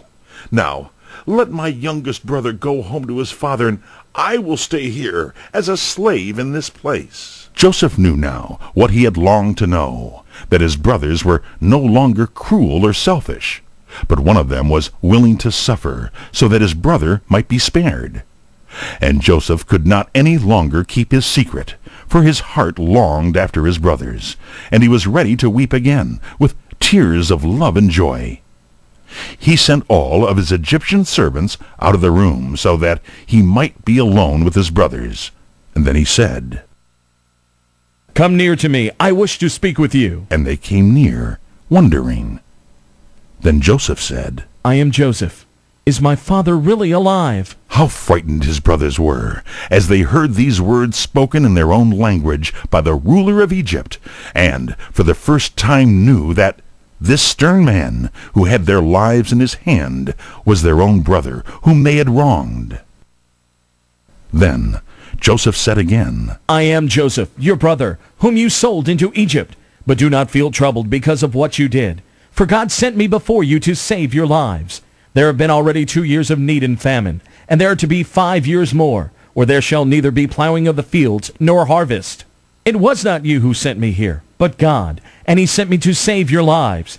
God has made me like a father to Pharaoh, and ruler over all the land of Egypt. Now I wish you to go home, and to bring down to me my father and all his family." Then Joseph placed his arm around Benjamin's neck, and kissed him, and wept upon him. And Benjamin wept on his neck. And Joseph kissed all his brothers, to show them he had fully forgiven them. And after that his brothers began to lose their fear of Joseph, and talked with him more freely. Afterward, Joseph sent his brothers home with good news and rich gifts and abundant food. He sent also wagons in which Jacob and his sons, wives, and the little ones of their families might ride from Canaan down to Egypt. And Joseph's brothers went home happier than they had been for many years. The children of Israel stayed in the land of Egypt much longer than they had expected to stay. They were in that land about 400 years, and the going down to Egypt proved a great blessing to them. It saved their lives during the years of famine and need. After the years of need were over, they found the soil in the land of Goshen, that part of Egypt where they were living, very rich, so that they could gather 3 or 4 crops every year. Then, too, the sons of Israel, before they came to Egypt, had begun to marry the women in the land of Canaan who worshipped idols and not the Lord. If they had stayed there, their children would have grown up like the people around them, and soon would have lost all knowledge of God. But in Goshen, they lived alone and apart from the people of Egypt. They worshipped the Lord God and were kept away from the idols of Egypt. And in that land, as the years went on, from being 70 people, they grew in number until they became a great multitude. Each of the 12 sons of Jacob was the father of a tribe, and Joseph was the father of 2 tribes, named after his 2 sons, Ephraim and Manasseh. As long as Joseph lived, and for some time after, the people of Israel were treated kindly by the Egyptians out of their love for Joseph, who had saved Egypt from suffering by famine. But after a long time, another king began to rule over Egypt, who cared nothing for Joseph or Joseph's people. He saw that the Israelites, as the children of Israel were called, were very many, and he feared that they would soon become greater in number and in power than the Egyptians. He said to his people, "Let us rule these Israelites more strictly. They are growing too strong." Then they set harsh rules over the Israelites and laid heavy burdens on them. They made the Israelites work hard for the Egyptians and built cities for them, and give to the Egyptians a large part of the crops from their fields. They set them at work in making brick and in building storehouses. They were so afraid that the Israelites would grow in number that they gave orders to kill all the little boys that were born to the Israelites, though their little girls might be allowed to live. But in the face of all this hate and wrong and cruelty, the people of Israel were growing in number and becoming greater and greater. At this time, when the wrongs of the Israelites were the greatest, and when their little children were being killed, one little boy was born. He was such a lovely child that his mother kept him hid, so that the enemies did not find him. When she could no longer hide him, she formed a plan to save his life, believing that God would help her and save her beautiful little boy. She made a little box like a boat, and covered it with something that would not let the water into it. Such a boat as this, covered over, was called an ark. She knew that at certain times the daughter of a king Pharaoh, all the kings of Egypt were called Pharaoh, for Pharaoh means a king, would come down to the river for a bath. She placed her baby boy in the ark and let it float down the river where the princess, Pharaoh's daughter, would see it. And she sent her own daughter, a little girl named Miriam, 12 years old, to watch close at hand. How anxious the mother and the sister were as they saw the little ark floating away from them on the river. Pharaoh's daughter, with her maids, came down to the river, and they saw the ark floating on the water among the reeds. She sent one of her maids to bring it to her, so that she might see what was in the curious box. They opened it, and there was a beautiful little boy, who began to cry to be taken up. The princess felt kind towards the little one, and loved it at once. She said, "This is one of the Hebrews' children." "You have heard how the children of Israel came to be called Hebrews. Pharaoh's daughter thought that it would be cruel to let such a lovely baby as this die out on the water. And just then a little girl came running up to her, as if by accident. And she looked at the baby also, and she said, "Shall I go and find some woman of the Hebrews to be a nurse to the child for you and take care of it?" "Yes," said the princess. "Go and find a nurse for me." The little girl, who was Miriam, the baby's sister, ran as quickly as she could and brought the baby's own mother to the princess. Miriam showed in this act that she was a wise and thoughtful little girl. The princess said to the little baby's mother, "Take this child to your home and nurse it for me, and I will pay you wages for it." How glad the Hebrew mother was to take her child home. No one could harm her boy now, for he was protected by the princess of Egypt, the daughter of the king. When the child was large enough to leave his mother, Pharaoh's daughter took him into her own house in the palace. She named him Moses, a word that means drawn out, because he was drawn out of the water. So Moses, the Hebrew boy, lived in the palace among the nobles of the land, as the son of the princess. He learned much more than he could have ever learned among his own people, for there were very wise teachers.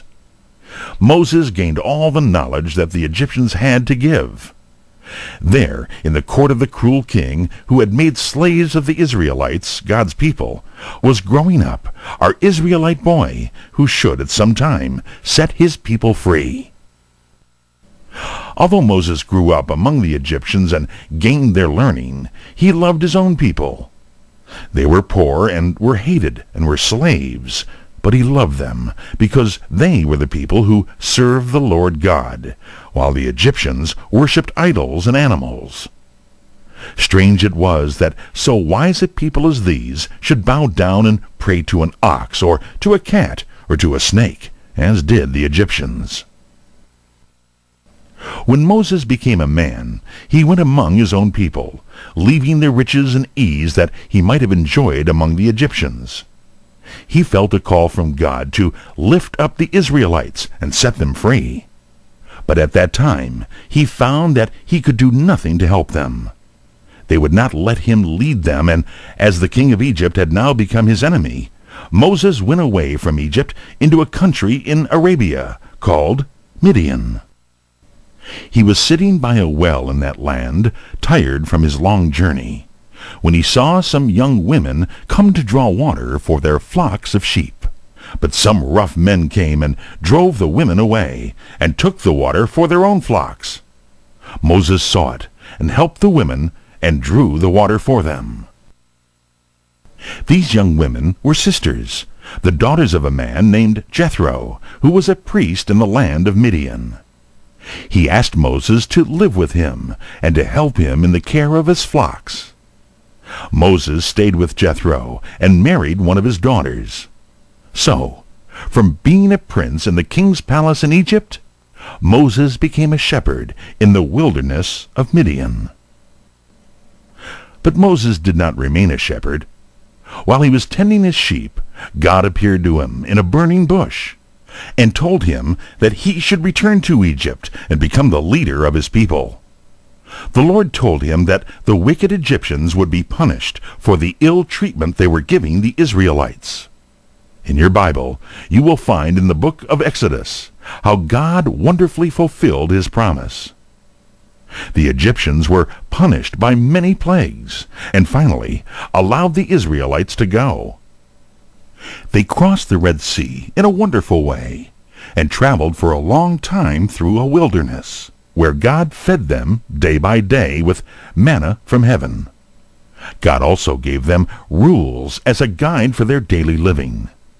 These rules we call the 10 Commandments, yet they forgot the Lord so far as to make images and worship them. The Israelites stayed in their camp before Mount Sinai almost a year, while they were building the tabernacle and learning God's laws given through Moses. At last, the cloud over the tabernacle rose up, and the people knew that this was the sign for them to move. They took down the tabernacle and their own tents, and journeyed toward the land of Canaan for many days. At last, They came to a place just on the border between the desert and Canaan, called Kadesh or Kadesh Barnea. Here they stopped to rest, for there were many springs of water and some grass for their cattle. While they were waiting at Kadesh Barnea, and were expecting soon to march into the land which was to be their home, God told Moses to send onward some men who should walk through the land and look at it, and then come back and tell what they had found, what kind of land it was, and what fruits grew in it, and what people were living in it. The Israelites could more easily win the land if these men, after walking through it, could act as their guides and point out the best places in it and the best plans of making war upon it. So Moses chose out some men of high rank among the people, one ruler from each tribe, 12 men in all. One of these was Joshua, who was the helper of Moses in caring for the people, and another was Caleb, who belonged to the tribe of Judah. These 12 men went out and walked over the mountains of Canaan, and looked at the cities and saw the fields. In one place, just before they came back to the camp, they cut down a cluster of ripe grapes, which was so large that 2 men carried it between them, hanging from a staff. They named the place where they found this bunch of grapes Eshkol, a word which means a cluster. These 12 men were called spies, because they went to spy out the land. And after 40 days, they came back to the camp. And this is what they said. We walked all over the land, and found it a rich land. There is grass for all our flocks, and fields where we could raise grain, and trees bearing fruits, and streams running down the sides of the hills. But we found that the people who live there are very strong, and are men of war. They have cities with walls that reach almost up to the sky, and some of the men are giants, so tall that we felt like we were grasshoppers beside them. One of the spies, who was Caleb, said, All that is true. Yet we need not be afraid to go up and take the land. It is a good land, well worth fighting for. God is on our side, and he will help us to overcome those people. But all the other spies, except Joshua, said, No, there is no use in trying to make war upon such strong people. We can never take those walled cities, and we dare not fight those tall giants. And the people who had journeyed all the way through the wilderness to find this very land were so frightened by the words of the 10 spies that now, on the very border of Canaan, they dared not enter it. They forgot that God had led them out of Egypt, that he had kept them in the dangers of the desert, that he had given them water out of the rock, and bread from the sky, and his law from the mountain. All that night, after the spies had brought back their report, the people were so frightened that they could not sleep. They cried out against Moses, and blamed him for bringing them out of the land of Egypt. They forgot all their troubles in Egypt, their toil, and their slavery, and resolved to go back to that land. They said, Let us choose a ruler in place of Moses, who has brought us into all these evils, and let us turn back to the land of Egypt. But Caleb and Joshua, 2 of the spies, said, Why should we fear? The land of Canaan is a good land. It is rich with milk and honey. If God is our friend and is with us, we can easily conquer the people who live there. Above all things, let us not rebel against the Lord, or disobey him, and make him our enemy. But the people were so angry with Caleb and Joshua that they were ready to stone them and kill them. Then, suddenly, the people saw a strange sight. The glory of the Lord, which stayed in the Holy of Holies, the inner room of the tabernacle, now flashed out and shone from the door of the tabernacle. And the Lord, out of his glory, spoke to Moses and said, How long will this people disobey me and despise me? They shall not go into the good land that I have promised them. Not one of them shall enter in, except Caleb and Joshua, who have been faithful to me. All the people who are 20 years old and over it shall die in the desert. But their little children shall grow up in the wilderness, and when they become men, they shall enter in and own the land that I promised to their fathers. You people are not worthy of the land that I have been keeping for you. Now, turn back into the desert and stay there until you die. After you are dead, Joshua shall lead your children into the land of Canaan. And because Caleb showed another spirit and was true to me and followed my will fully, Caleb shall live to go into the land and shall have his choice of a home there. Tomorrow, turn back into the desert by the way of the Red Sea. And God told Moses that for every day that the spies had spent in Canaan looking at the land, the people should spend a year in the wilderness, so that they should live in the desert 40 years instead of going at once into the promised land. When Moses told all God's words to the people, they felt worse than before.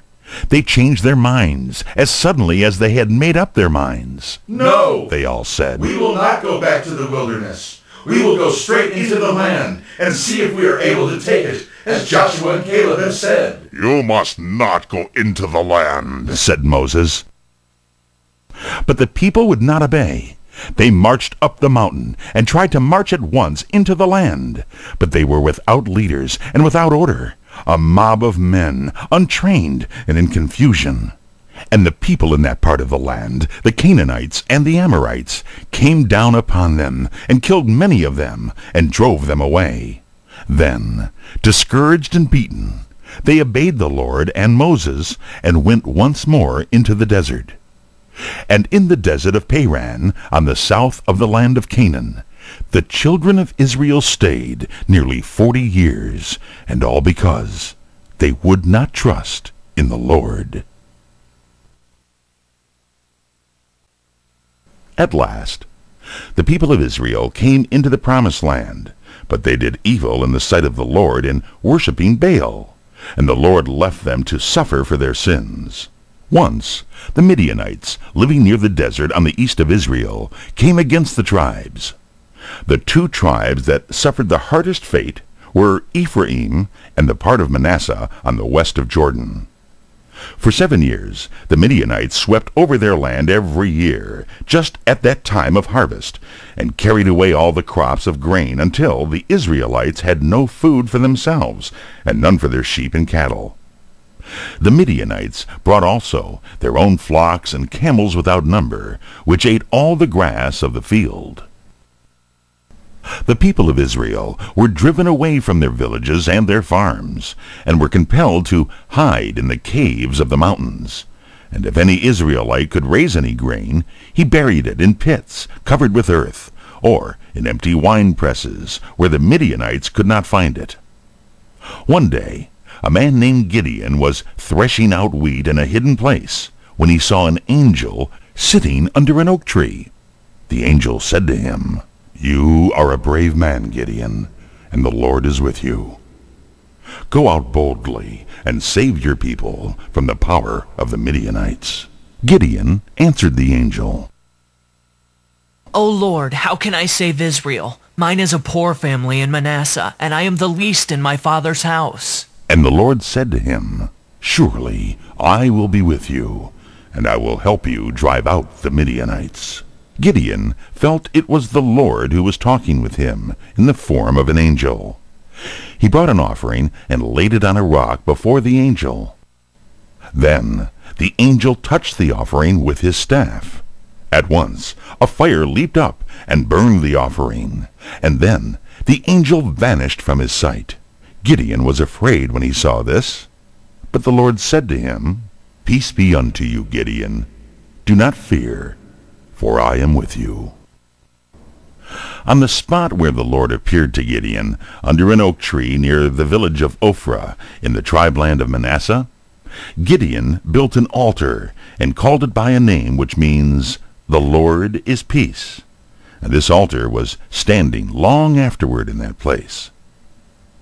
Then the Lord told Gideon that before setting his people free from the Midianites, he must first set them free from the service of Baal and Asherah, the two idols most worshipped among them. Near the house of Gideon's own father stood an altar to Baal and the image of Asherah. On that night, Gideon went out with 10 men and threw down the image of Baal and cut in pieces the wooden image of Asherah and destroyed the altar before these gods. And in its place he built an altar to the God of Israel, and on it laid the broken pieces of the idols for wood, and with them offered a young ox as a burnt offering. On the next morning, when the people of the village went out to worship their idols, they found them cut in pieces, the altar taken away, in its place an altar of the Lord, and on it the pieces of Asherah were burning as wood under a sacrifice to the Lord. The people looked at the broken and burning idols, and they said, "Who has done this?" Someone said, Gideon, the son of Joash, did this last night. Then they came to Joash, Gideon's father, and said, "We are going to kill your son because he has destroyed the image of Baal, who is our God." And Joash, Gideon's father, said, "If Baal is a god, he can take care of himself and punish the man who has destroyed his image. Why should you help Baal? Let Baal help himself." And when they saw that Baal could not harm the man who had broken down his altar and his image, the people turned from Baal back to their own Lord God. Gideon sent messengers through all of Manasseh on the west of Jordan, and the tribes near on the north. And the men of the tribes gathered around him, with a few swords and spears, but very few, for the Israelites were not ready for war. They met beside a great spring on Mount Gilboa, called the Fountain of Herod.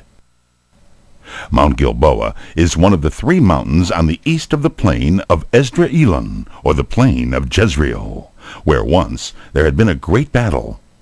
On the plain, stretching up the side of another of these mountains called the Hill of Moreh, was the camp of a vast Midianite army. For as soon as the Midianites heard that Gideon had undertaken to set his people free, they came against him with a mighty host. Gideon was a man of faith. He wished to be sure that God was leading him, and he prayed to God and said, "O Lord God, give me some sign that thou wilt save Israel through me. Here is a fleece of wool on this threshing floor. If tomorrow morning the fleece is wet with dew while the grass around it is dry, then I shall know that thou art with me, and that thou wilt give me victory over the Midianites." Very early the next morning, Gideon came to look at the fleece. He found it wringing wet with dew, while all around the grass was dry. But Gideon was not yet satisfied.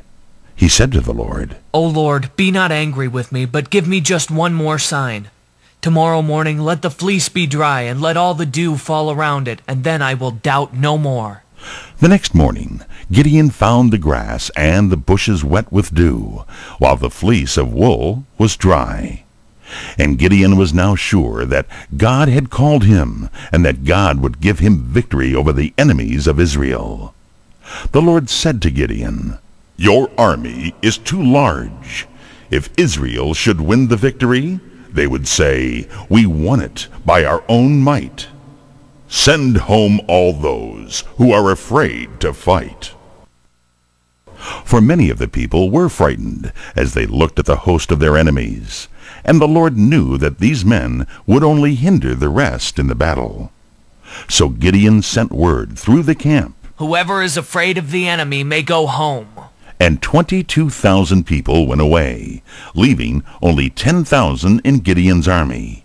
But the army was stronger, though it was smaller. For the cowards had gone, and only the brave men were left.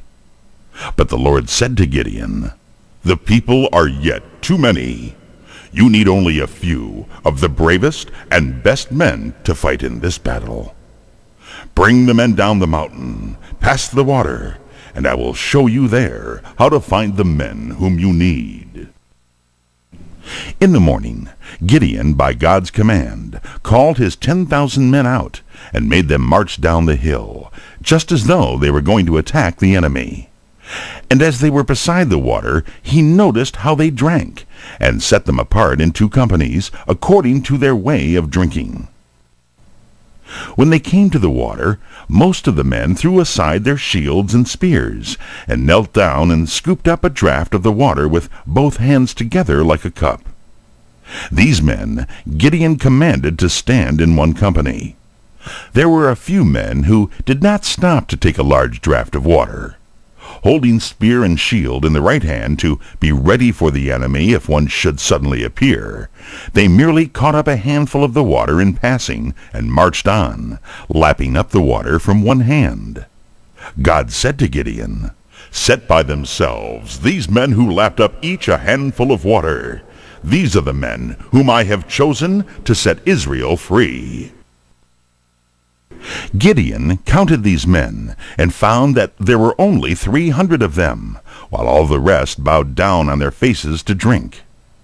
The difference between them was that the 300 were earnest men of one purpose, not turning aside from their aim even to drink as the others did. Then, too, they were watchful men, always ready to meet their enemies.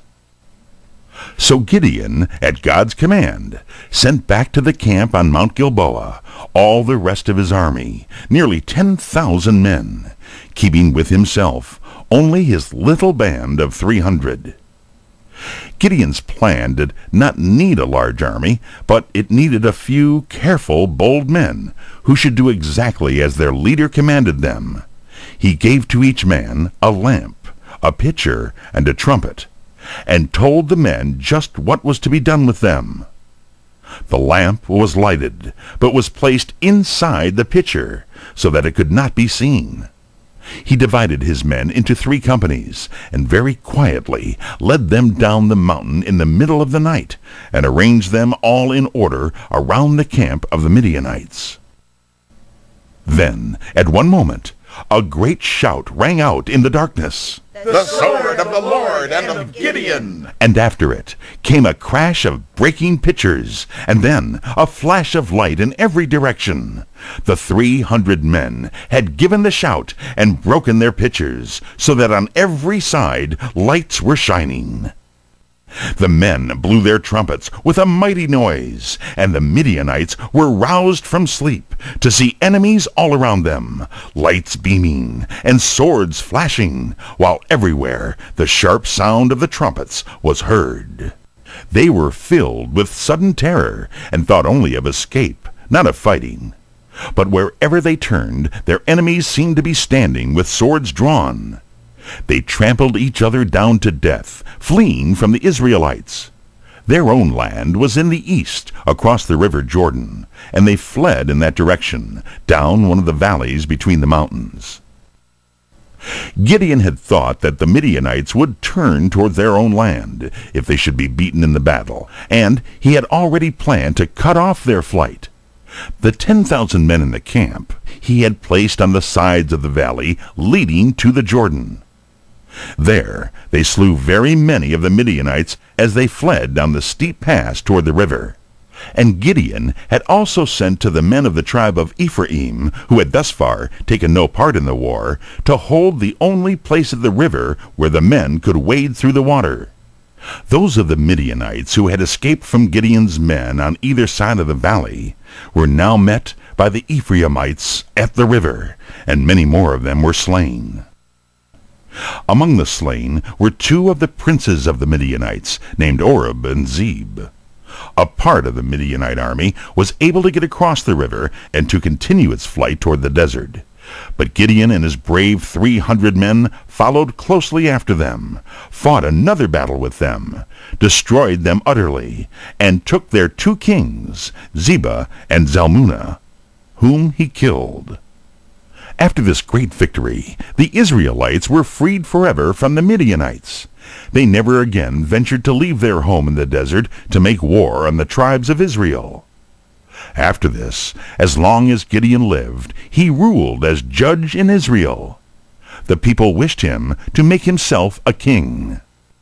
"Rule over us as king," they said, "and let your son be king after you, and his son king after him." But Gideon said, "No, you have a king already, for the Lord God is the king of Israel. No one but God shall be king over these tribes." Of all of the 15 men who ruled as judges of Israel, Gideon, the 5th judge, was the greatest in courage, in wisdom, and in faith in God. Now, we are to learn of 3 judges who ruled Israel in turn. Their names were Ibzan, Elon, and Abdon.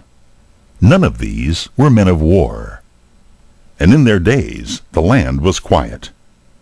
But the people of Israel again began to worship idols, and as a punishment God allowed them once more to pass under the power of their enemies.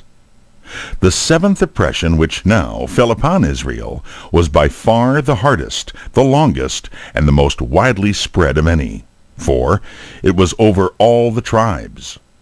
It came from the Philistines, a strong and warlike people who lived on the west of Israel, upon the plain beside the Great Sea. They worshipped an idol called Dagon, which was made in the form of a fish's head on a man's body. These people, the Philistines, sent their armies up from the plain beside the sea to the mountains of Israel and overran all the land.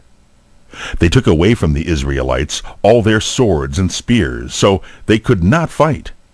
And they robbed their land of all the crops, so that the people suffered for want of food.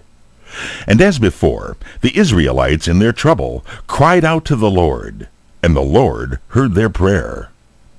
In the tribe land of Dan, which was next to the country of the Philistines, there was a living man named Manoah.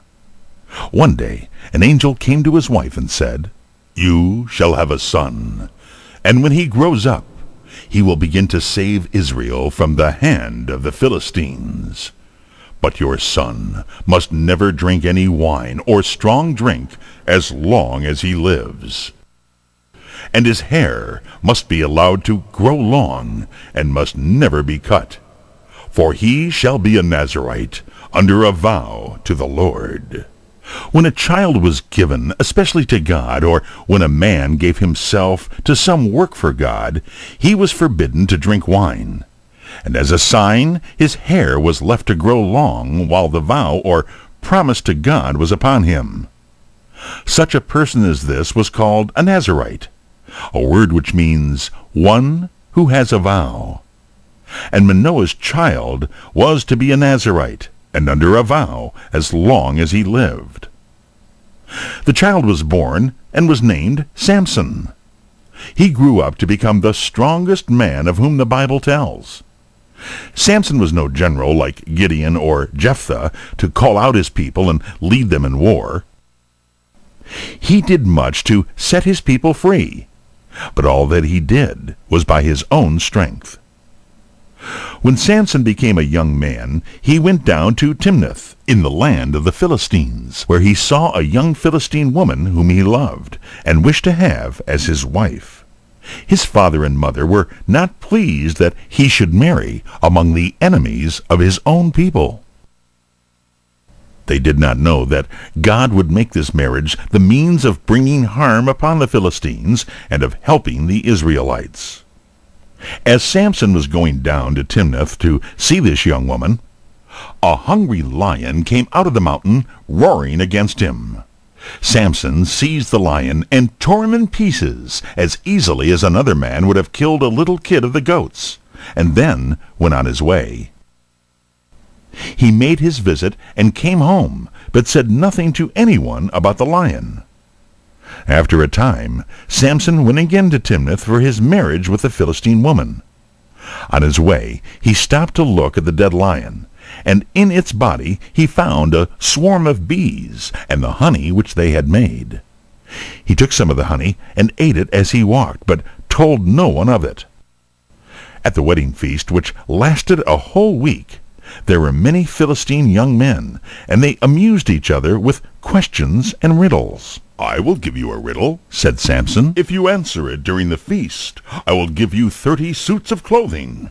And if you cannot answer it, then you must give me 30 suits of clothing." "Let us hear your riddle," they said, and this was Samson's riddle. "Out of the eater came forth meat, and out of the strong came forth sweetness. They could not find the answer, though they tried to find it all that day and the 2 days that followed. And at last they came to Samson's wife, and said to her, Coax your husband to tell you the answer. If you do not find it out, we will set your house on fire and burn you and all your people. And Samson's wife urged him to tell her the answer. She cried and pleaded with him and said, If you really loved me, you would not keep this a secret from me. At last Samson yielded, and told his wife how he had killed the lion and afterward found the honey in its body. She told her people, and just before the end of the feast they came to Samson with the answer. They said, What is sweeter than honey, and what is stronger than a lion? And Samson said to them, If you had not plowed with my heifer, you had not found out my riddle. By his heifer, which is a young cow, of course Samson meant his wife. Then Samson was required to give them 30 suits of clothing. He went out among the Philistines, killed the first 30 men whom he found, took off their clothes, and gave them to the guests at the feast. But all this made Samson very angry. He left his wife and went home to his father's house. Then the parents of his wife gave her to another man. But after a time Samson's anger passed away, and he went again to Timnath to see his wife. But her father said to him, Oh, you went away angry, and I supposed you cared nothing for her. I gave her to another man, and now she is his wife. But here is her younger sister. You can have her for your wife instead. But Samson would not take his wife's sister. He went out very angry, determined to do harm to the Philistines because they had cheated him. He caught all the wild foxes that he could find until he had 300 of them. Then he tied them together in pairs by their tails, and between each pair of foxes he tied to their tails a piece of dry wood, which he then set on fire. These foxes, with firebrands on their tails, he turned loose among the fields of the Philistines when the grain was ripe. They ran wildly over the fields, set the grain on fire, and burned it, and with the grain the olive trees in the fields. When the Philistines saw their harvest destroyed, they said, Who has done this? And the people said, Samson did this, because his wife was given by her father to another man. The Philistines looked on Samson's father-in-law as the cause of their loss, and they came and set his home on fire, and burned the man and his daughter whom Samson had married. Then Samson came down again, and alone fought a company of Philistines, and killed them all as a punishment for burning his wife. After this, Samson went to live in a hollow place in a split rock, called the Rock of Edom. The Philistines came up in a great army, and overran the fields in the tribeland of Judah. Why do you come against us? Asked the men of Judah. What do you want from us? We have come, they said, to bind Samson and to deal with him as he has dealt with us. The men of Judah said to Samson, Do you not know that the Philistines are ruling over us? Why do you make them angry by killing their people? You see that we suffer through your pranks. Now we must bind you and give you to the Philistines, or they will ruin us all. And Samson said, I will let you bind me, if you will promise not to kill me yourselves, but only to give me safely into the hands of the Philistines. They made the promise, and Samson gave himself up to them, and allowed them to tie him up fast with new ropes. The Philistines shouted for joy as they saw their enemy brought to them, led in bonds by his own people. But as soon as Samson came among them, he burst the bonds as though they had been light strings, and picked up from the ground the jawbone of an ass, and struck right and left with it as with a sword. He killed almost 1,000 of the Philistines with this strange weapon. Afterward, he sang a song about it, thus, With the jawbone of an ass, heaps upon heaps, with the jawbone of an ass, have I slain 1,000 men. After this, Samson went down to the chief city of the Philistines, which was named Gaza. It was a large city, and like all large cities, was surrounded with a high wall. When the men of Gaza found Samson in their city, they shut the gates, thinking that they could now hold him as a prisoner. But in the night Samson rose up, went to the gates, pulled their posts out of the ground, and put the gates with their posts upon his shoulder. He carried off the gates of the city, and left them on the top of a hill, not far from the city of Hebron. After this, Samson saw another woman among the Philistines, and he loved her. The name of this woman was Delilah. The rulers of the Philistines came to Delilah and said to her, "Find out if you can what it is that makes Samson so strong, and tell us. If you help us get control of him so that we may have him in our power, we will give you a great sum of money." And Delilah coaxed and pleaded with Samson to tell her what it was that made him so strong. Samson said to her, "If they will tie me with 7 green twigs from a tree, then I shall not be strong any more." They brought her 7 green twigs like those of a willow tree, and she bound Samson with them while he was asleep. Then she called out to him, "Wake up, Samson! The Philistines are coming against you!" And Samson rose up and broke the twigs as easily as if they had been charred in the fire, and went away with ease. And Delilah tried again to find his secret. She said, "You are only making fun of me. Now tell me truly how you can be bound."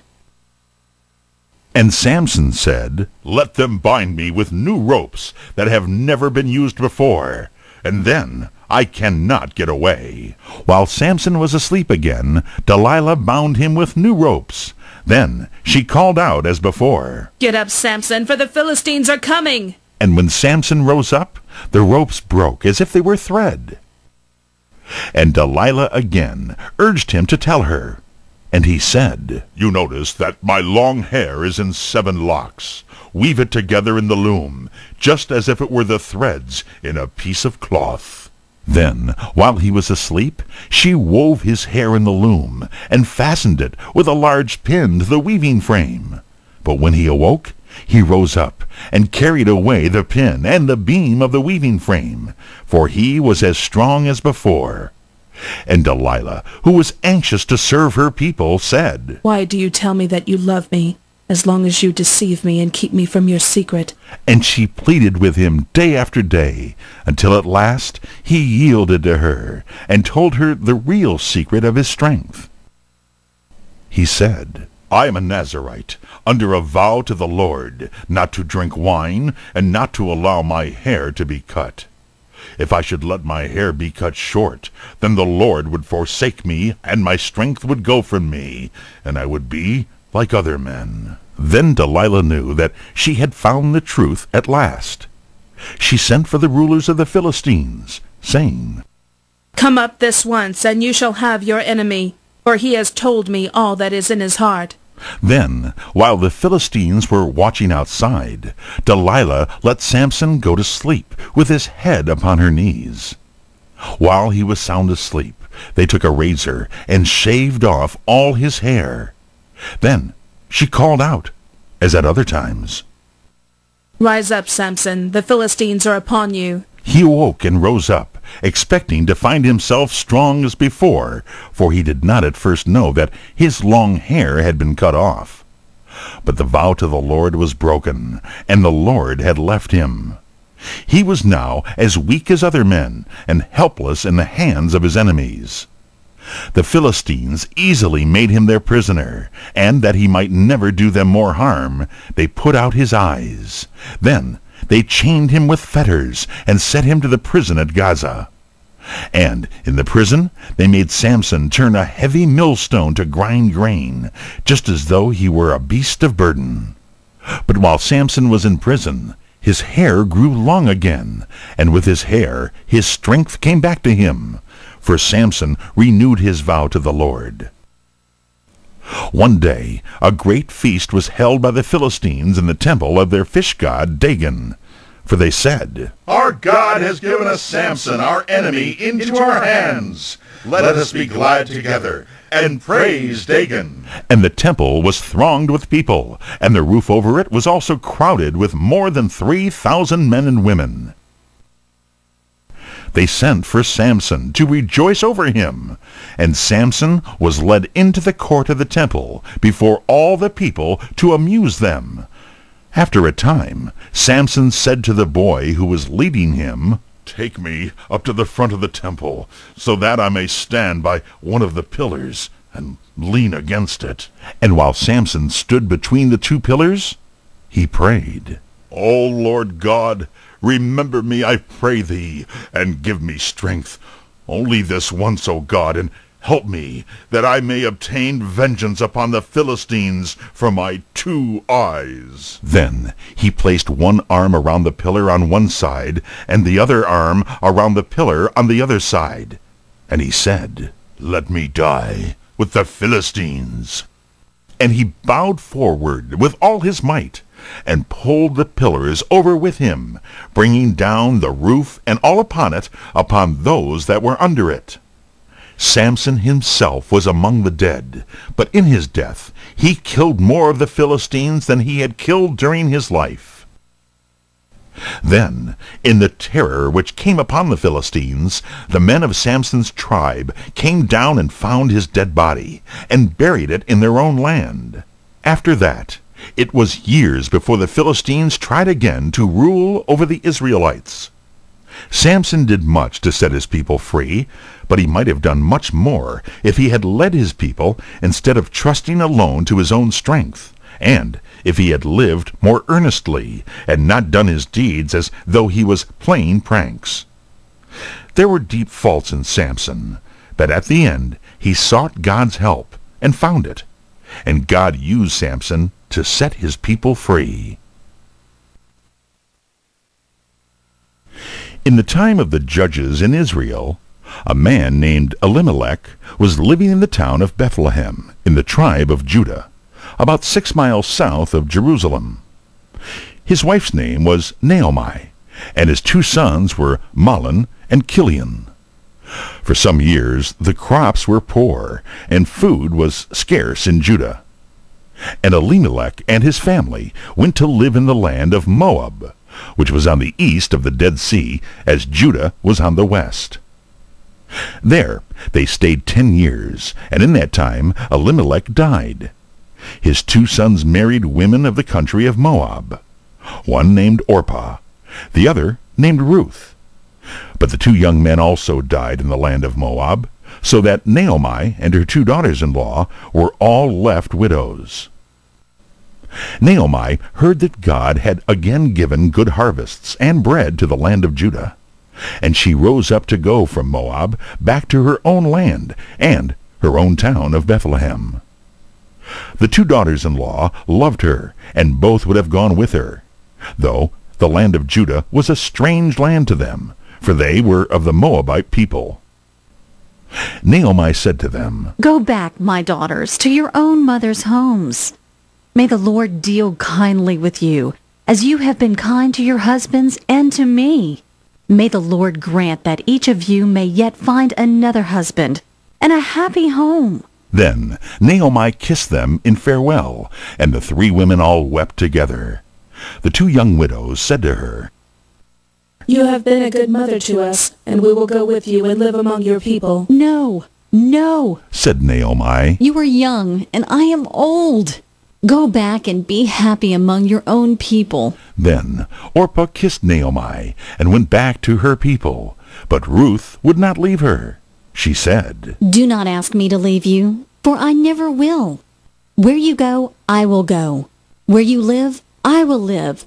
Your people shall be my people, and your God shall be my God. Where you die, I will die and be buried. Nothing but death itself shall part you and me." When Naomi saw that Ruth was firm in her purpose, she ceased trying to persuade her. So the 2 women went on together.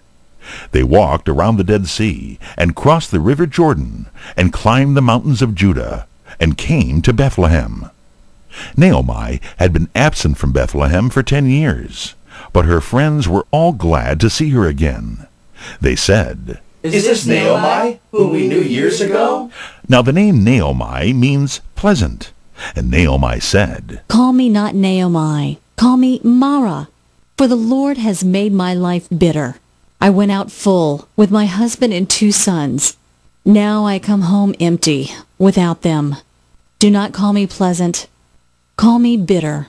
The name Mara, which Naomi wished to be called, means bitter. But Naomi learned later that pleasant was the right name after all. There was living in Bethlehem at that time a very rich man named Boaz. He owned large fields that were abundant in their harvests, and he was related to the family of Elimelech, Naomi's husband, who had died. It was the custom in Israel when they reaped the grain, not to gather all the stalks, but to leave some for the poor people who followed after the reapers with their sickles and gathered what was left. When Naomi and Ruth came to Bethlehem, it was the time of the barley harvest, and Ruth went out into the fields to glean the grain which the reapers had left. It so happened that she was gleaning in the field that belonged to Boaz, this rich man. Boaz came out from the town to see his men reaping, and he said to them, "The Lord be with you." And they answered him, "The Lord bless you."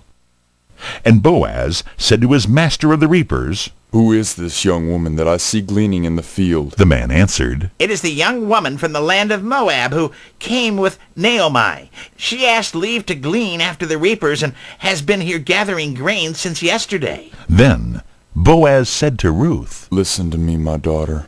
Do not go to any other field, but stay here with my young women.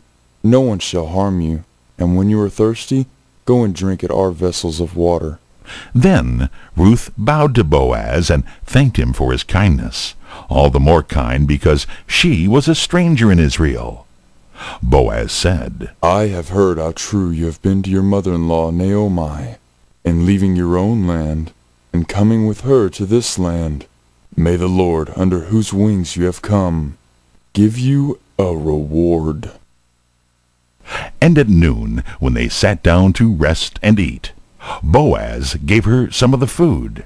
And he said to the reapers, "When you are reaping, leave some of the sheaves for her, and drop out some sheaves from the bundles, where she may gather them." That evening Ruth showed Naomi how much she gleaned, and told of the rich man Boaz who had been so kind to her. And Naomi said, "This man is a near relation of ours. Stay in his fields as long as the harvest lasts." And so Ruth gleaned in the fields of Boaz until the harvest had been gathered. At the end of the harvest, Boaz held a feast on the threshing floor. And after the feast, by the advice of Naomi, Ruth went to him and said to him, "You are a near relation of my husband and of his father, Elimelech. Now will you not do good to us for his sake?" And when Boaz saw Ruth, he loved her, and soon after this he took her as his wife. And Naomi and Ruth went to live in his home, so that Naomi's life was no more bitter, but pleasant. And Boaz and Ruth had a son, whom they named Obed. And later Obed had a son named Jesse. And Jesse was the father of David, the shepherd boy who became king. So Ruth, the young woman of Moab, who chose the people and the God of Israel, became the mother of kings.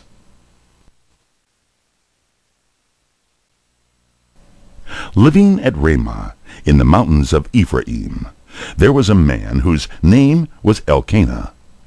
He had 2 wives, as did many men in that time. One of these wives had children, but the other wife, whose name was Hannah, had no child. Every year Elkanah and his family went up to worship at the house of the Lord in Shiloh, which was about 15 miles from his home. And at one of these visits Hannah prayed to the Lord, saying, "O Lord, if thou wilt look upon me and give me a son, he shall be given to the Lord as long as he lives." The Lord heard Hannah's prayer and gave her a little boy. And she called his name Samuel, which means asked of God, because he had been given an answer to her prayer. Samuel grew up to be a good man and a wise judge, and he made his sons judges in Israel to help him in the care of the people. But Samuel's sons did not walk in his ways. They did not try always to do justly. The elders of all the tribes of Israel came to Samuel at his home in Ramah, and they said to him, You are growing old, and your sons did not rule as well as you ruled. All the lands around us have kings. Let us have a king also, and do you choose the king for us. This was not pleasing to Samuel. He tried to make the people change their minds and showed them what trouble a king would bring them. But they would not follow his advice. They said, No, we will have a king to reign over us. So Samuel chose as their king a tall young man named Saul, who was a farmer's son of the tribe of Benjamin. When Saul was brought before the people, he stood head and shoulders above them all. And Samuel said, Look at the man who the Lord has chosen. There is not another like him among all the people. And all the people shouted, God save the king! Long live the king! Then Samuel told the people what should be the laws for the king and for the people to obey. He wrote them down in a book, and placed the book before the Lord. Then Samuel sent the people home, and Saul went back to his own house at a place called Gibeah. And with Saul went a company of men to whose hearts God had given a love for the king. So, after 300 years under the 15 judges, Israel now had a king. But among the people there were some who were not pleased with the new king because he was an unknown man from the farm. They said, Can such a man as this save us? They showed no respect to the king, and in their hearts looked down upon him. But Saul said nothing, and showed his wisdom by appearing not to notice them. But in another thing he was not so wise. He forgot to heed the old prophet's advice and instructions about ruling wisely and doing as the Lord said. It was not long before Samuel told him that he had disobeyed God and would lose his kingdom. When Samuel told Saul that the Lord would take away the kingdom from him, he did not mean that Saul should lose the kingdom at once. He was no longer God's king, and as soon as the right man in God's sight should be found, and should be trained for his duty as king, then God would take away Saul's power and would give it to the man whom God had chosen. But it was years before this came to pass. The Lord said to Samuel, Do not weep and mourn any longer over Saul, for I have refused him as king. Fill the horn with oil, and go to Bethlehem in Judah.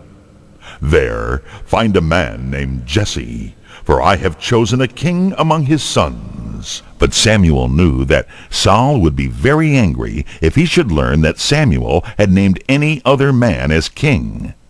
He said to the Lord, How can I go? If Saul hears of it, he will kill me. The Lord said to Samuel, Take a young cow with you, and tell the people that you have come to make an offering to the Lord. And call Jesse and his sons to the sacrifice. I will tell you what to do, and you shall anoint the one whom I name to you. Samuel went over the mountains southward from Ramah to Bethlehem, about 10 miles, leading a cow. The rulers of the town were alarmed at his coming, for they feared that he had come to judge the people for some evil doing. But Samuel said, I have come in peace to make an offering and to hold a feast to the Lord. Prepare yourselves and come to the sacrifice. And he invited Jesse and his sons to the service. When they came, he looked at the sons of Jesse very closely. The oldest was named Eliab, and he was so tall and noble-looking that Samuel thought, Surely this young man must be the one whom God has chosen. But the Lord said to Samuel, Do not look on his face, nor on the height of his body, for I have not chosen him. Man judges by the outward looks, but God looks at the heart. Then Jesse's second son, named Abinadab, passed by, and the Lord said, I have not chosen this one. 7 young men came, and Samuel said, None of these is the man whom God has chosen.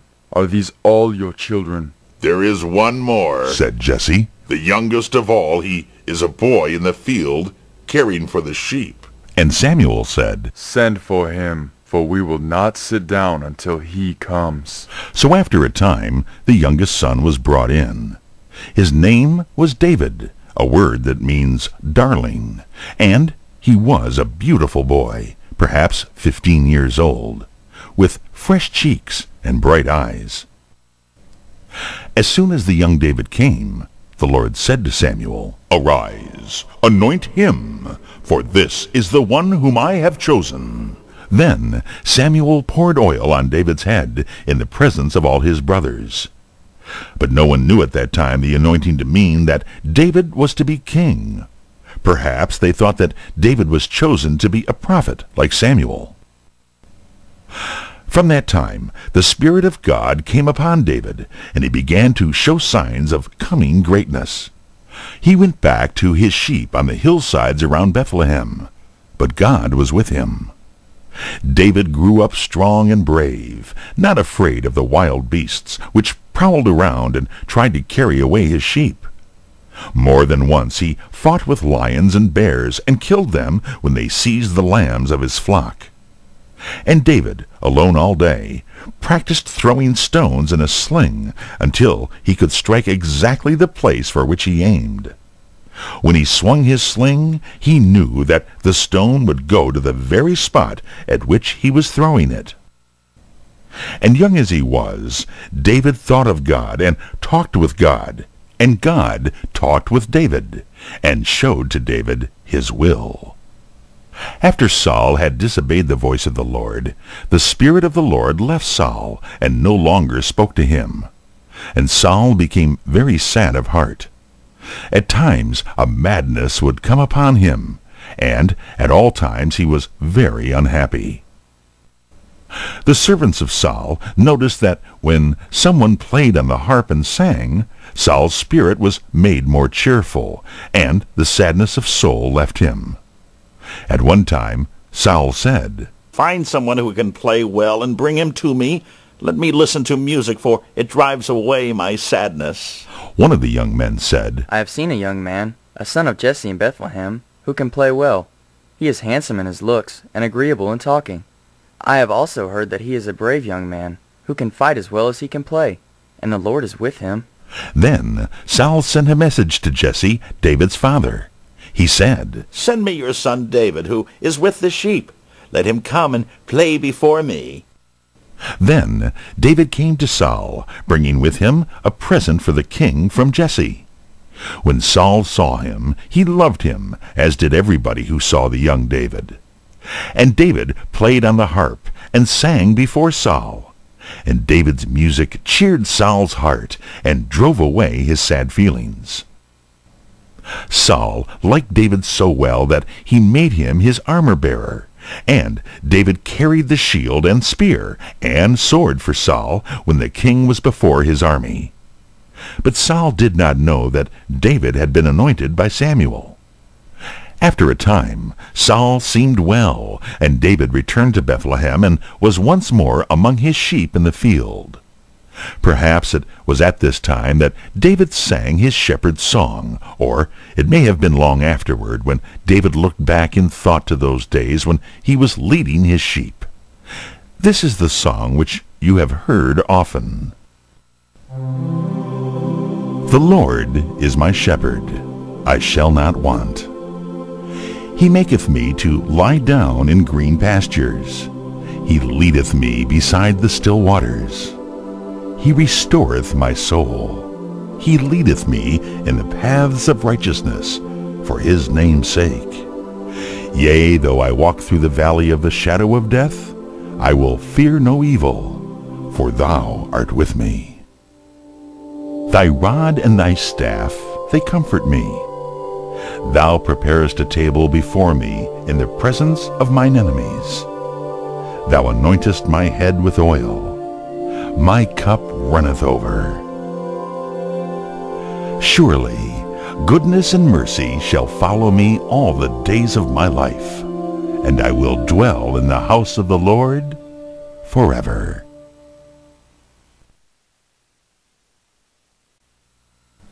All through the reign of Saul, there was constant war with the Philistines, who lived upon the lowlands west of Israel. At one time, when David was still with his sheep, a few years after he had been anointed by Samuel, the camps of the Philistines and the Israelites were set against each other on opposite sides of the valley of Elah. In the army of Israel were the 3 oldest brothers of David. Every day a giant came out of the camp of the Philistines and dared someone to come from the Israelites' camp and fight with him. The giant's name was Goliath. He was 9 feet high, and he wore armor from head to foot, and carried a spear twice as long and as heavy as any other man could hold. And his shield-bearer walked before him. He came every day, and called out across the little valley, I am a Philistine, and you are servants of Saul. Now choose one of your men, and let him come out and fight with me. If I kill him, then you shall submit to us. And if he kills me, then we will give up to you. Come now, send out your man. But no man in the army, not even King Saul, dared to go out and fight with the giant. 40 days the camp stood against each other, and the Philistine giant continued his call.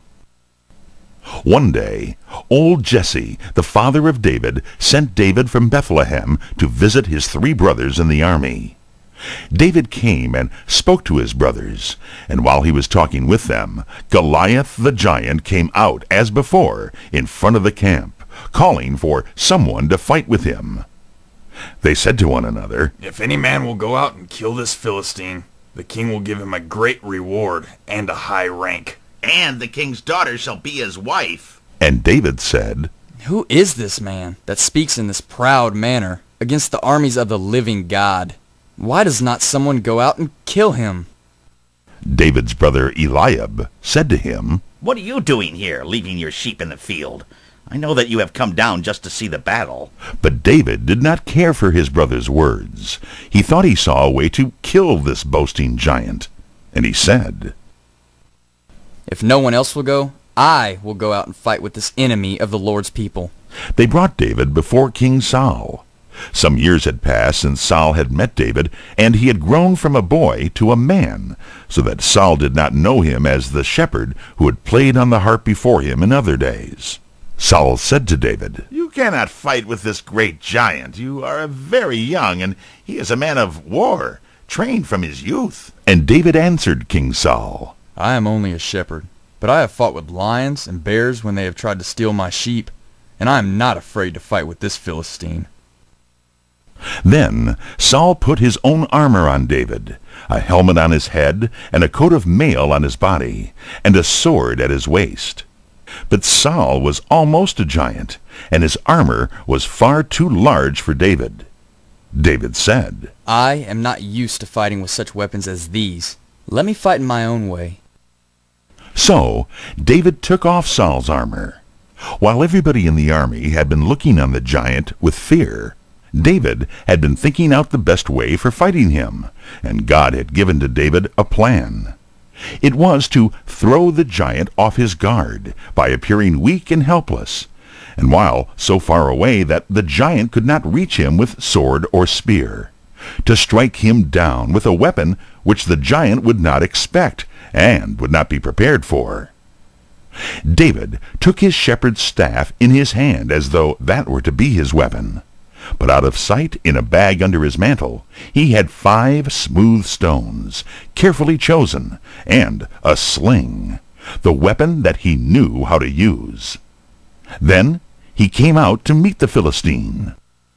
The giant looked down on the youth, and despised him, and laughed. Am I a dog, he said, that this boy comes to me with a staff? I will give his body to the birds of the air and the beasts of the field. And the Philistine cursed David by the gods of his people. And David answered him, You come against me with a sword and a spear and a dart, but I come to you in the name of the Lord of hosts, the God of the armies of Israel. This day will the Lord give you into my hand. I will strike you down, and take off your head. And the host of the Philistines shall be dead bodies, to be eaten by the birds and the beasts, so that all may know that there is a God in Israel, and that he can save in other ways besides with sword and spear. And David ran toward the Philistine, as if to fight him with his shepherd's staff. But when he's just near enough for a good aim, he took out his sling and hurled a stone aimed at the giant's forehead. David's aim was good. The stone struck the Philistine in the forehead. It stunned him, and he fell to the ground. While the two armies stood, wondering and scarcely knowing what had caused the giant to fall so suddenly, David ran forward, drew out the giant's own sword, and cut off his head. Then the Philistines knew that their great warrior in whom they had trusted was dead. They turned to flee their own land, and the Israelites followed after them, and killed them by the hundreds and thousands, even to the gates of their own city of Gath. So, in that day, David won a great victory, and stood before all the land as the one who had saved his people from their enemies.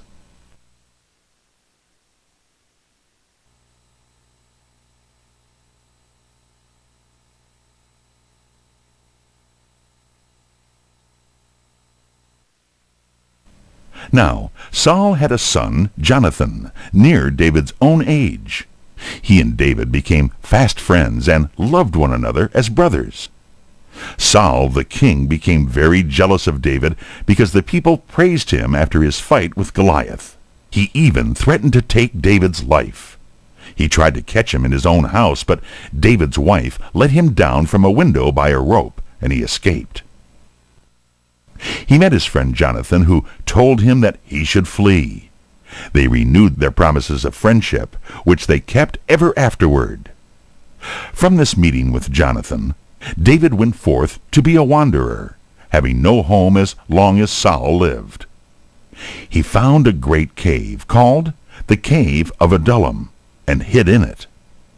Soon people heard where he was, and from all parts of the land, especially from his own tribe of Judah, men who were not satisfied with the rule of King Saul gathered around David. Saul soon heard that David, with a band of men, was hiding among the mountains of Judah, and that among those who aided him were certain priests. This enraged King Saul, and he ordered his guards to kill all the priests. The guards would not obey him, for they felt that it was a wicked thing to lay hands upon the priests of the Lord. But he found one man, whose name was Doeg, an Edomite, who was willing to obey the king. And Doeg, the Edomite, killed 85 men who wore the priestly garments. All through the land went the news of Saul's dreadful deed, and everywhere the people began to turn from Saul, and to look toward David as the only hope of the nation. When Saul died, he was followed by David, the shepherd boy, now grown to manhood and greatly loved by the people.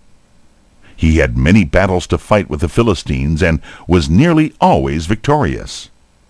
He was a warrior king, but he was more than a warrior. He played on his harp and composed many beautiful hymns and songs, which are collected in the book of Psalms. He was a good king, and tried to obey God's command. He had a long reign, and his people were happy and prosperous. He had many sons and daughters, and beautiful palaces for them to live in. During the latter years of David's reign, he laid up great treasure of gold and silver and brass and iron for the building of a house to the Lord on Mount Moriah.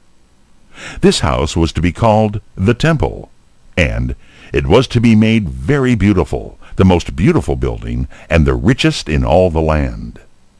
David had greatly desired to build this house while he was king of Israel.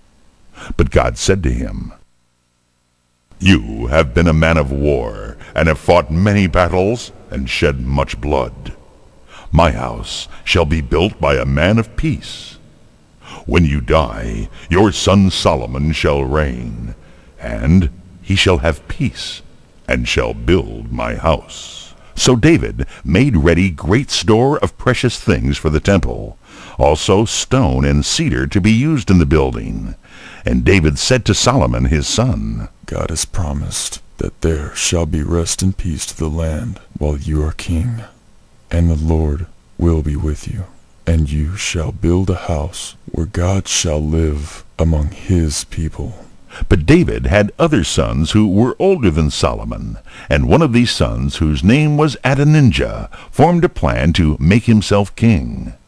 David was now very old, and he was no longer able to go out of his palace and to be seen among the people.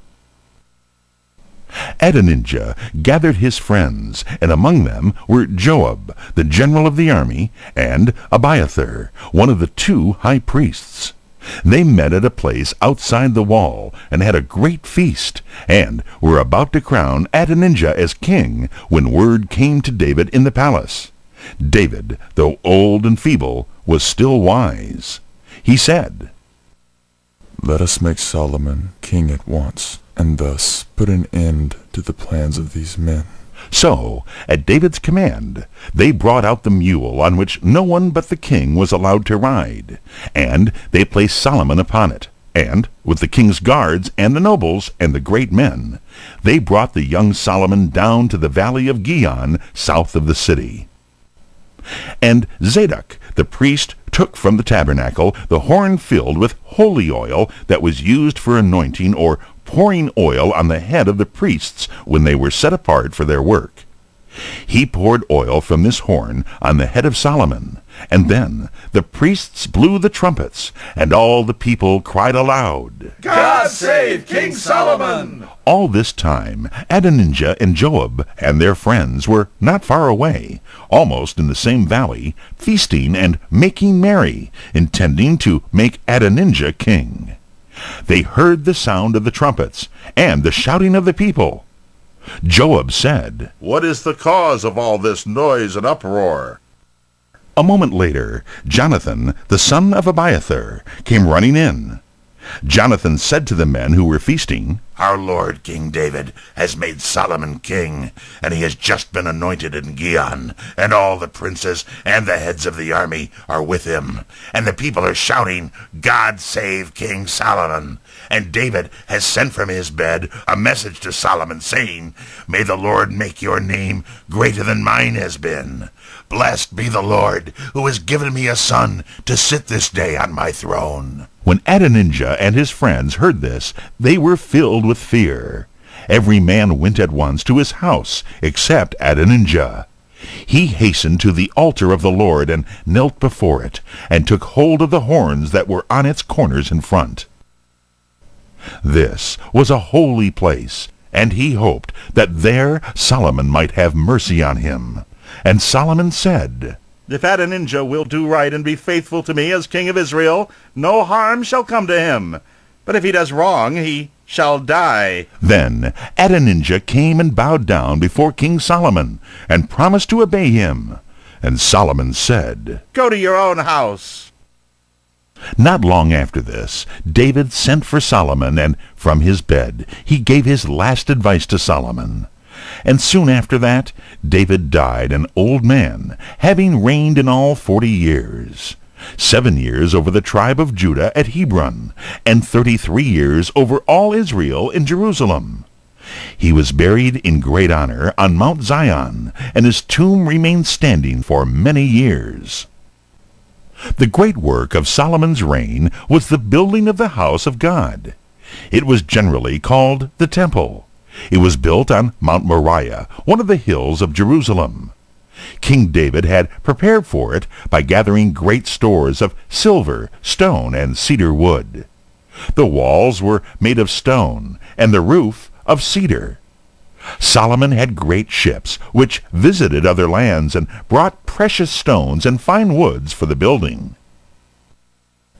7 years were spent in building the temple, and it was set apart to the worship of God, with beautiful ceremonies in which Solomon, in his robes of state, took part. Solomon was indeed a great king, and it was said that he was also the wisest man in all the world. He wrote many of the wise sayings in the book of Proverbs, and many more that have been lost. One of the greatest of all the kings in the 10 tribes was Jeroboam the second. Under him, the kingdom of Israel grew rich and strong. He conquered nearly all Syria and made Samaria the greatest city of all those lands. But though Syria went down, another nation was now rising to power, Assyria, on the eastern side of the river Tigris. Its capital was Nineveh, a great city, so vast that it would take 3 days for a man to walk around its walls. The Assyrians were beginning to conquer all the lands near them, and Israel was in danger of falling under their power. One of the kings who ruled over Israel was named Ahab. He provoked the anger of the Lord. His wife, Jezebel, who was a worshipper of Baal, persuaded him to build an altar to the false god. Elijah, a prophet of the Lord, was sent to him and proposed a test. 2 altars were built, one to Jehovah and one to Baal. The priests of Baal called upon their god to send down fire, but there was no answer. Then Elijah called upon the Lord God of Abraham, Isaac, and Israel, and fire came down and burnt up the offering. The people turned upon the priests of Baal and killed them all. Later, the wicked queen Jezebel coveted a vineyard for Ahab, and she caused Naboth, the owner of the vineyard, to be placed in front of the battle. When he was slain, Ahab took the vineyard. Once more, Elijah came and denounced Ahab and Jezebel, telling them that they had done wickedly, and that the Lord would punish them. In a little while, the prophet's words came true, for Ahab was slain in battle, and Jezebel was put to death by order of King Jehu. Elijah was taken up to heaven in a chariot of fire. There was another prophet, a companion of Elijah, whose name was Elijah, a brave and courageous man who did not fail to deliver God's message. It happened that when Elijah was an old man, there came to him King Joash, who had been made king when he was only 7 years old. Joash was now a young man and was trying to do right in the sight of the Lord. But he felt the need of the prophet's aid, and he came to Elisha and said, my father, you are more to Israel than its chariots and horsemen." Elijah, though weak in body, was yet strong in soul. He told Joash to bring him a bow and arrows, and to open the window to the east, looking toward the land of Syria. Then Elisha caused the king to draw the bow, and he placed his hands on the king's hands. And as the king shot an arrow, Elisha said, "This is the arrow of victory over Syria. For you shall smite the Syrians in Aphek, and shall destroy them." It happened as Elijah had foretold, and the Syrians were defeated, and their cities taken.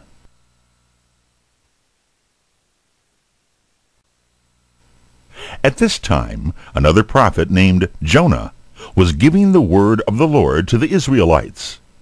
To Jonah the Lord spoke, saying, "Go to Nineveh, that great city, and preach to it, for its wickedness rises up before me." But Jonah did not wish to preach to the people of Nineveh, for they were the enemies of his land, the land of Israel. He wished Nineveh to die in its sins, and not to turn to God and live. So Jonah tried to go away from the city where God had sent him. He went down to Joppa, and took a ship for Tarshish. But the Lord saw Jonah on the ship, and the Lord sent a great storm upon the sea, so that the ship seemed as though it would go to pieces. The sailors threw overboard everything on the ship, and when they could do no more, every man prayed to his God to save the ship and themselves. Jonah was now lying fast asleep, and the ship's captain came to him and said, What do you mean by sleeping in such a time as this? Awake, rise up and call upon your God. Perhaps he will hear you and save our lives. But the storm continued to rage around the ship, and they said, There is some man on this ship who has brought upon us this trouble. Let us cast lots and find who it is. Then they cast lots, and the lot fell on Jonah. They said to him all at once, Tell us, who are you? From what country do you come? What is your business? To what people do you belong? Why have you brought all this trouble upon us? Then Jonah told them the whole story, how he came from the land of Israel, and that he had fled away from the presence of the Lord.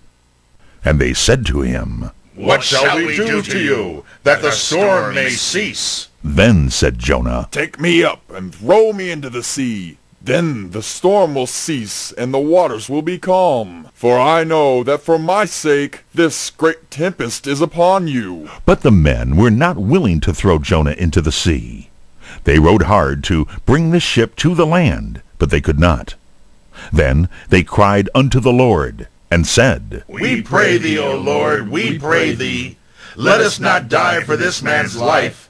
For thou, O Lord, hast done as it pleased thee. At last, when they could do nothing else to save themselves, they threw Jonah into the sea. At once the storm ceased, and the waves became still. Then the men on the ship feared the Lord greatly. They offered a sacrifice to the Lord, and made promises to serve him. And the Lord caused a great fish to swallow up Jonah. And Jonah was alive within the fish for 3 days and 3 nights. In the fish Jonah cried to the Lord, and the Lord caused the great fish to throw up Jonah upon the dry land. Notice all through this story that, although Jonah was God's servant, he was always thinking about himself. God protected Jonah and saved him, not because he was such a good man, but because he wanted to teach him a great lesson. By this time, Jonah had learned that some men who worshipped idols were kind in their hearts and were dear to the Lord. This was the lesson that God meant Jonah to learn. And now the call of the Lord came to Jonah a second time. Arise, go to Nineveh, that great city, and preach to it what I command you. So Jonah went to the city of Nineveh, and as he entered into it, he called out to the people, Within 40 days shall Nineveh be destroyed. And he walked through the city all day, crying out only this, Within 40 days shall Nineveh be destroyed. And the people of Nineveh believed the word of the Lord as spoken by Jonah. They turned away from their sins and fasted and sought the Lord, from the greatest of them even to the least. The king of Nineveh arose from his throne and laid aside his royal robes, and covered himself with sackcloth, and sat in ashes, as a sign of his sorrow. And the king sent out a command to his people that they should fast, and seek the Lord, and turn from sin. And God saw that the people of Nineveh were sorry for their wickedness, and forgave them, and did not destroy their city. But this made Jonah very angry. He did not wish to have Nineveh spared, because it was the enemy of his own land. And also he feared that men would call him a false prophet when his word did not come to pass. And Jonah said to the Lord, O Lord, I was sure that it would be thus, that thou wouldest spare the city, and for that reason I tried to flee away. For I know that thou wast a gracious God, full of pity, slow to anger, and rich in mercy. Now, O Lord, take away my life, for it is better for me to die than to live. And Jonah went out of the city, and built a little hut on the east side of it, and sat under its roof, to see whether God would keep the word that he had spoken. Then the Lord caused a plant with thick leaves to grow up, and to shade Jonah from the sun. And Jonah was glad, and sat under its shadow. But a worm destroyed the plant, and the next day a hot wind blew, and Jonah suffered from the heat. And again Jonah wished that he might die. And the Lord said to Jonah, You were sorry to see that plant die, though you did not make it grow, and though it came up in a night, and died in a night. And should not I have pity on Nineveh, that great city, where are more than 100,000 little children, and also many cattle, all helpless, and knowing nothing? And Jonah learned that men and women and little children are all precious in the sight of the Lord, even though they know not God.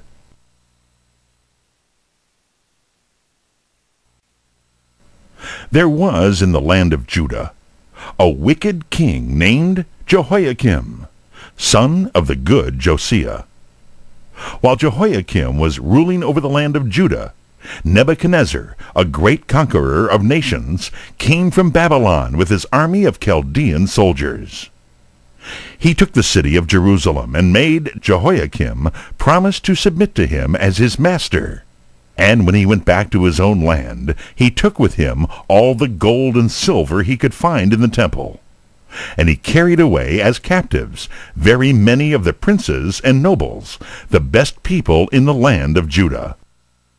When these Jews were brought to the land of Chaldea or Babylon, King Nebuchadnezzar gave orders to the prince, who had charge of his palace, to choose among these Jewish captives some young men who were of noble rank, and beautiful in their looks, and also quick and bright in their minds, young men who would be able to learn readily. These young men were to be placed under the care of wise men, who should teach them all that they knew, and fit them to stand before the king of Babylon, so that they might be his helpers to carry out his orders. And the king wished them to be wise, so that they might give him advice in ruling his people. Among the young men thus chosen were 4 Jews, men who had been brought from Judah. By order of the king, the names of these men were changed. One of them, named Daniel, was to be called Belteshazzar. The other 3 young men were called Shadrach, Meshach, and Abednego. They were taught in all the knowledge of the Chaldeans, and after 3 years of training, they were taken into the king's palace.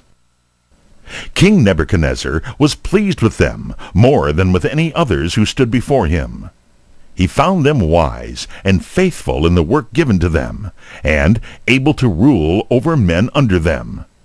And these 4 men came to the highest places in the kingdom of the Chaldeans. At one time, King Nebuchadnezzar caused a great image to be made and to be covered with gold. This image he set up as an idol to be worshipped on the plain of Dura, near the city of Babylon.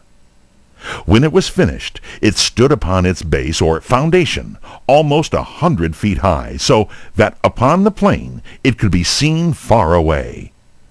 Then the king sent out a command for all the princes and rulers and nobles in the land to come to a great gathering, when the image was to be set apart for worship. The great men of the kingdom came from far and near, and stood around the image. Among them, by command of the king, were Daniel's 3 friends, the young Jews, Shadrach, Meshach, and Abednego. For some reason, Daniel himself was not there. He may have been busy with the work of the kingdom in some other place. At one moment, in the service before the image, all the trumpets sounded, the drums were beaten, and music was made upon musical instruments of all kinds, as a signal for all the people to kneel down and worship the great golden image. But while the people were kneeling, there were 3 men who stood up and would not bow down. These were the 3 young Jews, Shadrach, Meshach, and Abednego. They knelt down before the Lord God only. Many of the nobles had been jealous of these 3 young men, because they had been lifted to high places in the rule of the kingdom, and these men who hated Daniel and his friends were glad to find that these 3 men had not obeyed the command of King Nebuchadnezzar. The king had said that if anyone did not worship the golden image, he should be thrown into a furnace of fire. These men who hated the Jews came to the king and said, O king, may you live forever! You gave orders that when the music sounded, everyone should bow down and worship the golden image, and that if any man did not worship, he should be thrown into a furnace of fire. There are some Jews whom you have made rulers in the land who have not done as you commanded. Their names are Shadrach, Meshach, and Abednego. They do not serve your gods nor worship the golden image that you have set up. Then Nebuchadnezzar was filled with rage and fury at knowing that anyone should dare to disobey his words. He sent for these 3 men and said to them, O Shadrach, Meshach, and Abednego, was it by purpose that you did not fall down and worship the image of gold? The music shall sound once more, and if you then will worship the image, it will be well. But if you will not, then you shall be thrown into the furnace of fire to die. These 3 young men were not afraid of the king. They said, O King Nebuchadnezzar, we are ready to answer you at once. The God whom we serve is able to save us from the fiery furnace, and we know that he will save us. But if it is God's will that we should die, even then you may understand, O King, that we will not serve your gods nor worship the golden image. This answer made the king more furious than before. He said to his servants, Make a fire in the furnace hotter than ever it has been before, as hot as fire can be made, and throw these 3 men into it. Then the soldiers of the king's army seized the 3 young Jews as they stood in their loose robes with their turbans on their heads. They tied them with ropes and dragged them to the mouth of the furnace and threw them into the fire. The flames rushed from the open door with such fury that they burned even to death the soldiers who were holding these men. And the men themselves fell down, bound into the middle of the fiery furnace. But an angel befriended them, and they were unhurt. King Nebuchadnezzar stood in front of the furnace and looked into the open door. As he looked, he was filled with wonder at what he saw. And he said to the nobles around him, Did we not throw 3 men bound into the fire? How is it then that I see 4 men loose walking in the furnace, and the 4th man looks as though he were a son of the gods? And the nobles who stood by could scarcely speak, so great was their surprise. It is true, O king, at last they said to Nebuchadnezzar, that we cast these men into the flames, expecting them to be burned up, and we cannot understand how it happens that they have not been destroyed. The king came near to the door of the furnace as the fire became lower, and he called out to the 3 men within it, Shadrach, Meshach, and Abednego, ye who serve the Most High God, come out of the fire and come to me. They came out and stood before the king in the sight of all the princes and nobles and rulers, and every one could see that they were alive.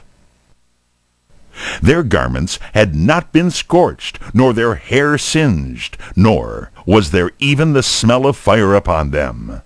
Then King Nebuchadnezzar said before all his rulers, Blessed be the God of Shadrach, Meshach, and Abednego, who has sent his angel and has saved the lives of these men who trusted in him. I make a law that no man in all my kingdom shall say a word against their God, for there is no other God who can save in this manner those who worship him. And if any man speaks a word against their God, the Most High God, that man shall be cut in pieces, and his house shall be torn down. After King Nebuchadnezzar died, his kingdom became weak, and the city of Babylon was taken by the Medes and Persians under Cyrus, a great warrior. The lands which had been the Babylonian or Chaldean Empire now became the Empire of Persia, and over these Darius was the king. King Darius gave to Daniel, who was now a very old man, a high place in honor and in power.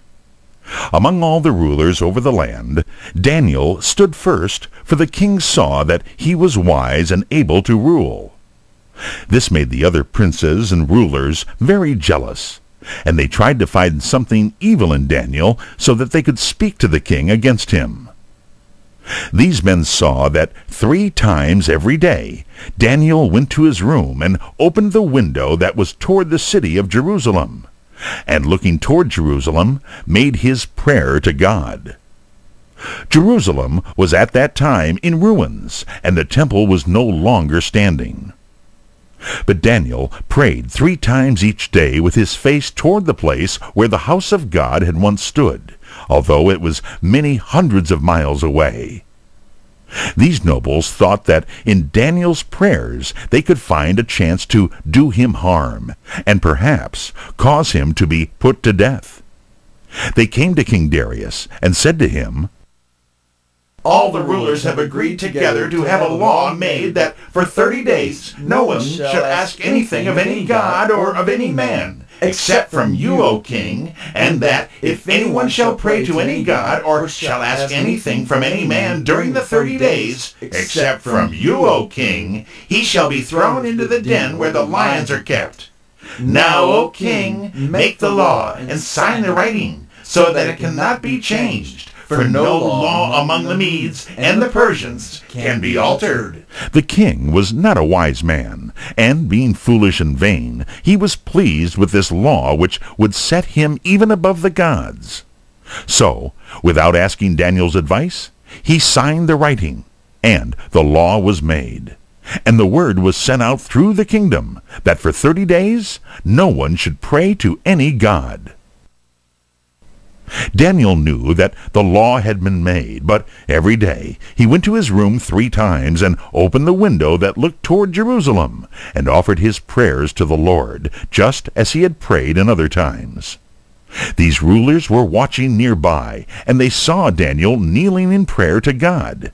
Then they came to the king and said, O King Darius, have you not made a law that if anyone in 30 days offers a prayer, he shall be thrown into the den of lions? It is true, said the king. The law has been made, and it must stand. They said to the king, There is one man who does not obey the law which you have made. It is that Daniel, one of the captive Jews. Every day, Daniel prays to his God 3 times, just as he did before you signed the writing of the law. Then the king was very sorry for what he had done, for he loved Daniel, and knew that no one could take his place in the kingdom. All day, until the sun went down, he tried in vain to find some way to save Daniel's life. But when evening came, these men again told him of the law that he had made, and said to him that it must be kept. Very unwillingly, the king sent for Daniel and gave an order that he should be thrown into the den of lions. He said to Daniel, Perhaps your God, who you serve so faithfully, will save you from the lions? They led Daniel to the mouth of the pit where the lions were kept, and they threw him in. And over the mouth they placed a stone, and the king sealed it with his own seal, and with the seals of his nobles, so that no one might take away the stone and let Daniel out of the den. Then the king went again to his palace, but that night he was so sad that he could not eat, nor did he listen to music as he was used to listen. He could not sleep, for all through the night he was thinking of Daniel. Very early in the morning he rose up from his bed and went in haste to the den of lions. He broke the seal and took away the stone, and in a voice full of sorrow he called out, scarcely hoping to have an answer, O Daniel, servant of the living God, has your God been able to save you from the lions? And out of the darkness, in the den, came the voice of Daniel, saying, O king, may you live forever. My God has sent his angel, and has shut the mouths of the lions. They have not hurt me, because my God saw that I had done no wrong, and I have done no wrong toward you, O king. Then the king was glad. He gave to his servants orders to take Daniel out of the den. Daniel was brought out safe and without harm, because he had trusted fully in the Lord God. Then, by the king's command, they brought those men who had spoken against Daniel, and with them their wives and their children, for the king was exceedingly angry with them. They were all thrown into the den, and the hungry lions leapt upon them, and tore them in pieces, so soon as they fell upon the floor of the den. After this, King Darius wrote to all the lands and the peoples in the many kingdoms under his rule. May peace be given to you all abundantly. I make a law that everywhere among my kingdoms men fear and worship the Lord God of Daniel, for he is the living God above all other gods, who only can save men. And Daniel stood beside King Darius until the end of his reign, and afterward, while Cyrus the Persian was king over all the lands.